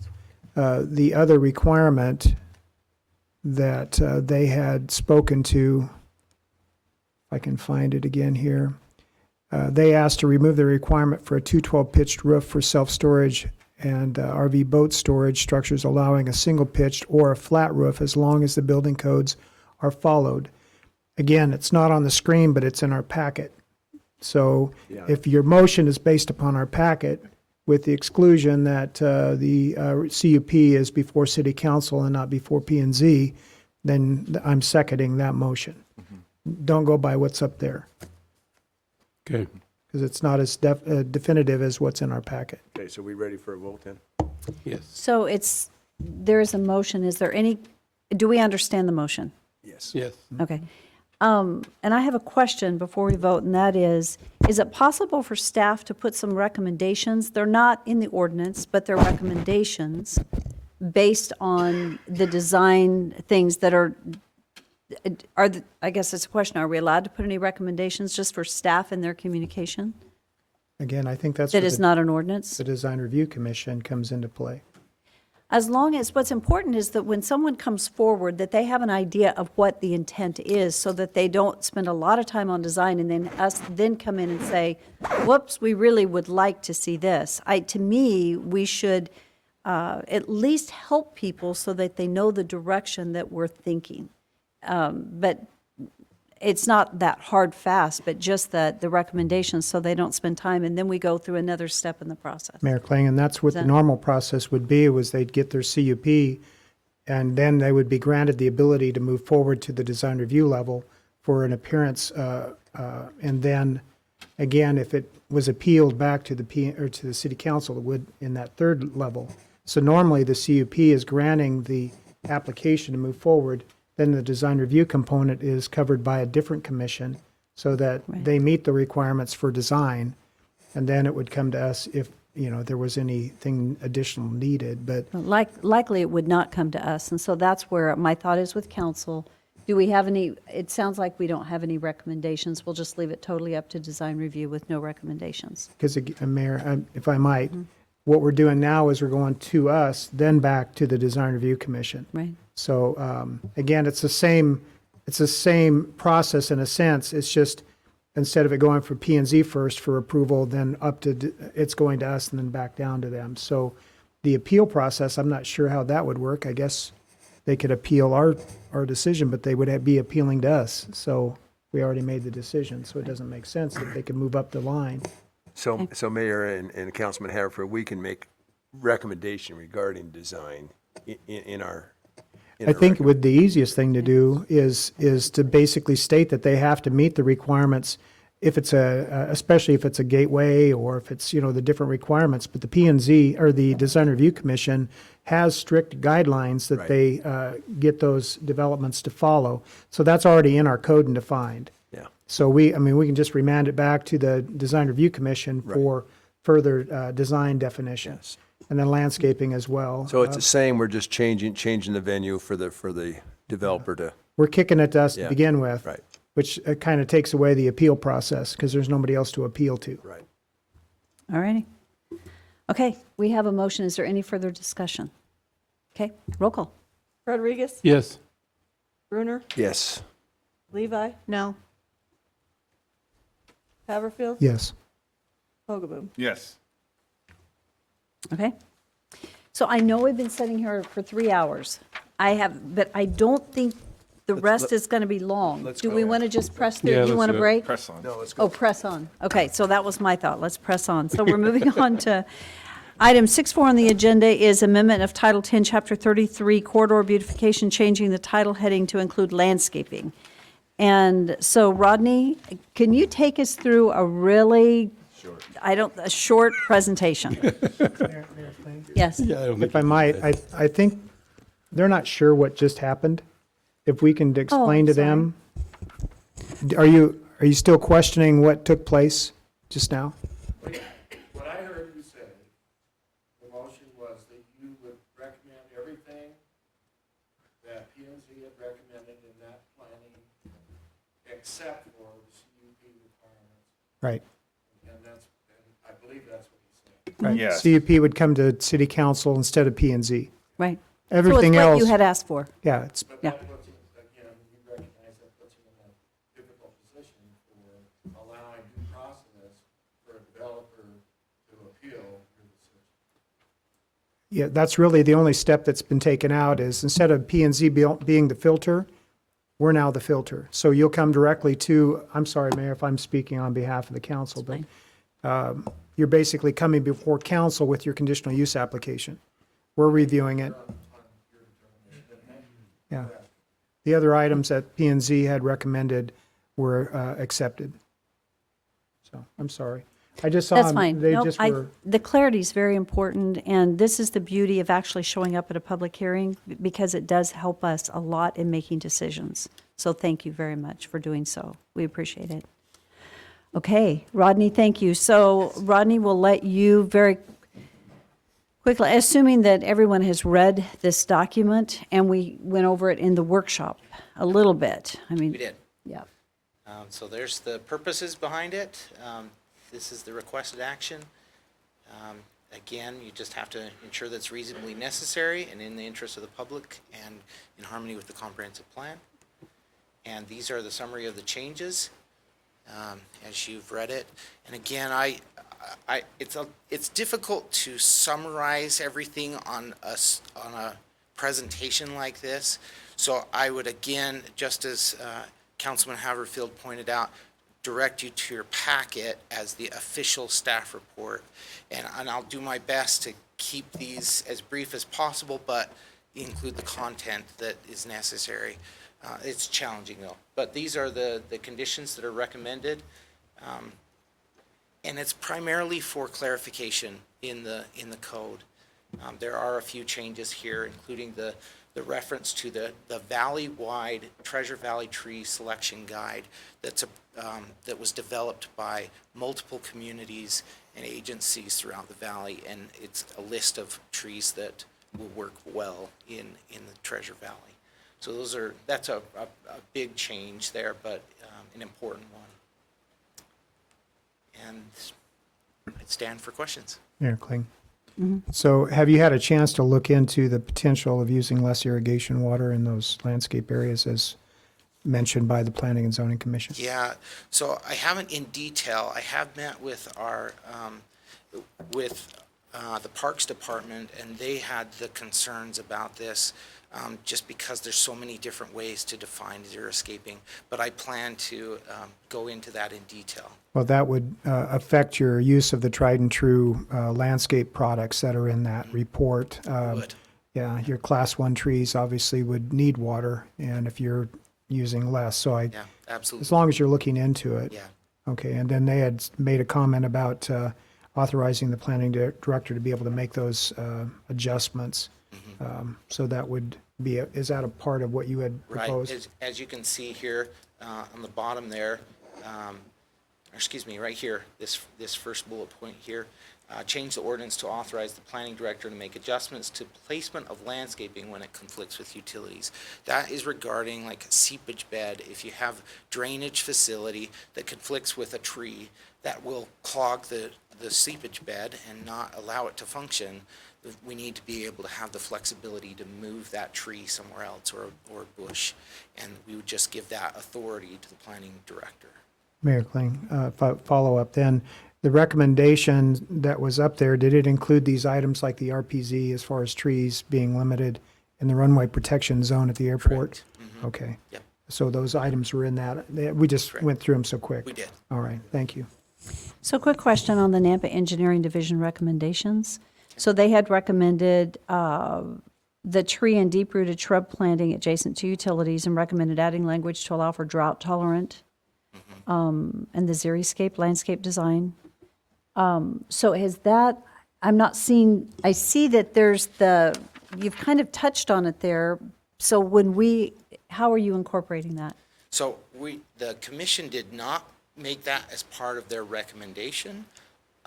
Because of our discussion with Parks Department, the xeriscaping, they were concerned about that language if we put it into the ordinance about xeriscaping. It does make some major changes as to what types of plants or bushes or trees can be used in our landscaping as part of a buffer up against a major corridor. And so we're looking into that. Parks has recommended that maybe there's some kind of language that says that it not, oh, I think I put it here, ways to reduce the amount of irrigation water. Oh no, I'm sorry. They said something to the effect of no more water usage than a native plant. So I'm working with them on that because it's very difficult to define that and for a developer to know what plants those are. And so it's gonna take some work to figure that out. So I don't see that we've used the term, the drought tolerant. Because it's not part of the recommendation or a part of the recommendation from staff or from Planning and Zoning Commission. It's just something that we discussed. But it is a recommendation of engineering. It is a recommendation from engineering. Okay. They like rocks. Yeah. So I guess the question I have is what do we do with that piece of information and as we move forward? That's why I asked the question. It's not a part of the recommended conditions that we're approving. It's there, I guess, if the planning director wants to look at something because of utilities or other things. But when we're looking at the tried and true landscape manual, there's different tree types and shrub types that are listed in there, and they need water. So when you look at dryscape, then you're looking basically at bark or rocks. Or drought tolerant? yeah, but really even that is more dependent on rainwater and less on irrigation water. Okay. Okay, so we're good with it the way it is. That's what I'm hearing. Okay. This is a public hearing, so let's go ahead and open up public hearing. So public hearing is opened. We do not have anyone signed up to testify in support of or against, and we see someone raising their hand. So please come forward, share your name and your address. And if there's anyone else that would like to testify this evening, you will be next. So thank you. My name is Jay Gibbons, 6615 Henry Place, here in Nampa. I'm also a landscape architect, South Beck and Baird out of Boise. Been in the landscape industry for 28 years in the valley. I think you have a lot of questions about irrigation, drought tolerance, xeriscape. Xeriscape is a trade term. Drought tolerant plants, nothing grows in the valley without irrigation or natural water, which is we're relegated to, of course, the native plants, sagebrush, bitterbrush. They're not really scenic or aesthetic necessarily. There is certainly a place for them. I think one thing that the ordinance is missing and always has is you've redefined what landscape means to the city. You're trying to define what the fabric of your community is, and what you've missed is, well, who's going to do it? Who's providing the plans, landscape and irrigation for that matter? The industry is, or the professionals are out there to help you define those, what's appropriate in what places. If you just want rock along all the right of ways, dandy. Xeriscape is the way to go. I don't think that's what you want in your community.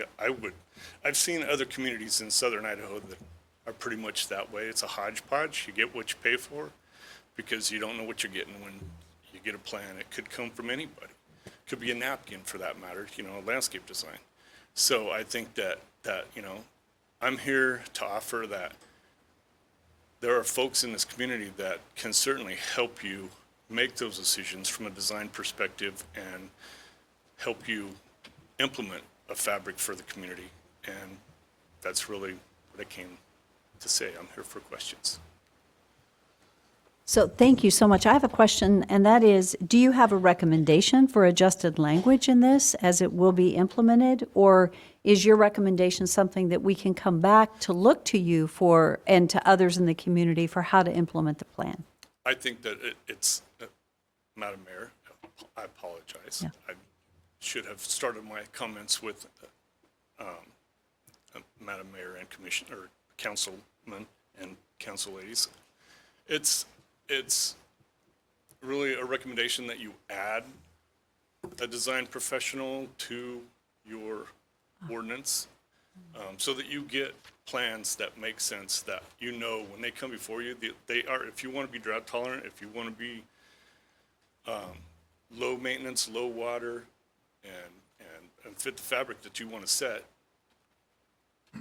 put in the ordinance that you need somebody with a licensed design professional to prepare the plans and the drawings for the development community for your review. But yeah, I'm a resource if you ever have questions or what have you. I'm here to do that. So I've been here forever, and I was born and raised just down the road. So That's awesome. So it was Jay Gibbons? It is. And what was your address again? 6615 Henry Place. Henry Place. Jay, thank you so much for coming and sharing. I appreciate that. You bet. Thank you. So is there anyone else that had intended to testify this evening? Okay, seeing no one. I guess I have a question. How do we take that into consideration? Rodney? Yeah, so we do have a couple of architects on our landscape architects in our planning and zoning department. Doug Critchfield is a licensed landscape architect, and he's worked with me closely on this ordinance, but I am happy to have a conversation with Mr. Gibbons and go over this in detail. We primarily looked at this ordinance for clarification purposes, but we can certainly go back and look at content and involve the landscape architects in the valley, definitely. So Mayor, just question. So does this prevent what we would be voting on if we voted yes on this ordinance tonight? That doesn't prevent as far as No. looking for a consultant or a landscape designer or whatever, right? No. Okay. Okay. So I would stand for a motion to close public hearings. So move. Second. All in favor? Aye. Council discussion? Mayor Kling, I'll make a motion to approve these amendments to the Title 10, Chapter 3, as far as corridor beautification with the amendments or the recommended conditions by staff. Second. It's been moved and seconded. Is there discussion? Hearing none, roll call. Rodriguez? Yes. Pogaboo? Yes. Levi? Yes. Brunner? Yes. Haverfield? Yes. So we will be going back to new business. I will say that Section 7 is unfinished business, which we have moved to the next meeting, and then 8 are pending ordinances. So the only thing we have left to do tonight are finishing out our new business items. We were on item number 5.6. This is an action item, and this is the first reading of ordinance authorizing the mayor to sign an ordinance for irrigation annexation of properties from underlying irrigation districts. And the next item is the summary of publication that goes along with that. So when we get done with that and we look for a motion, it will be to include the summary of publication and request to pass under suspension of rules. An ordinance of the City of Nampa, Canyon County, Idaho, annexing a portion of the underlying irrigation district into the municipal irrigation district of the City of Nampa, County of Canyon, Idaho, and changing the boundaries thereof, and directing the city engineer to alter the use and area map accordingly. Okay, thank you. Mayor Kling, I'll make the motion to adopt the ordinance as read under suspension of rules and also the authorize the summary publication. Second. It's been moved and seconded. Is there any discussion? Roll call. Rodriguez? Yes. Brunner? Yes. Pogaboo? Yes. Levi? Yes. Haverfield? Yes. Item 5.8 is also an action item. This is the First Interstate Bank request for a public utility easement encroachment, and it has been approved by legal. So move. Second. Discussion? Mayor, I have a question. At the bottom of the letter from First Interstate, the last line, it says, but the proposed plan is to use the existing landscape area of the right-of-way for the accessible ramp and walkway, but a small encroachment into the sidewalk for a step is also required. I understand the purpose of the ramp, and I don't have a problem with that, but by encroaching a little bit with the step into the sidewalk, does that create a hazard or potential hazard for the rest of the pedestrian traffic? Thank you for your question, and we'll let Daniel answer that.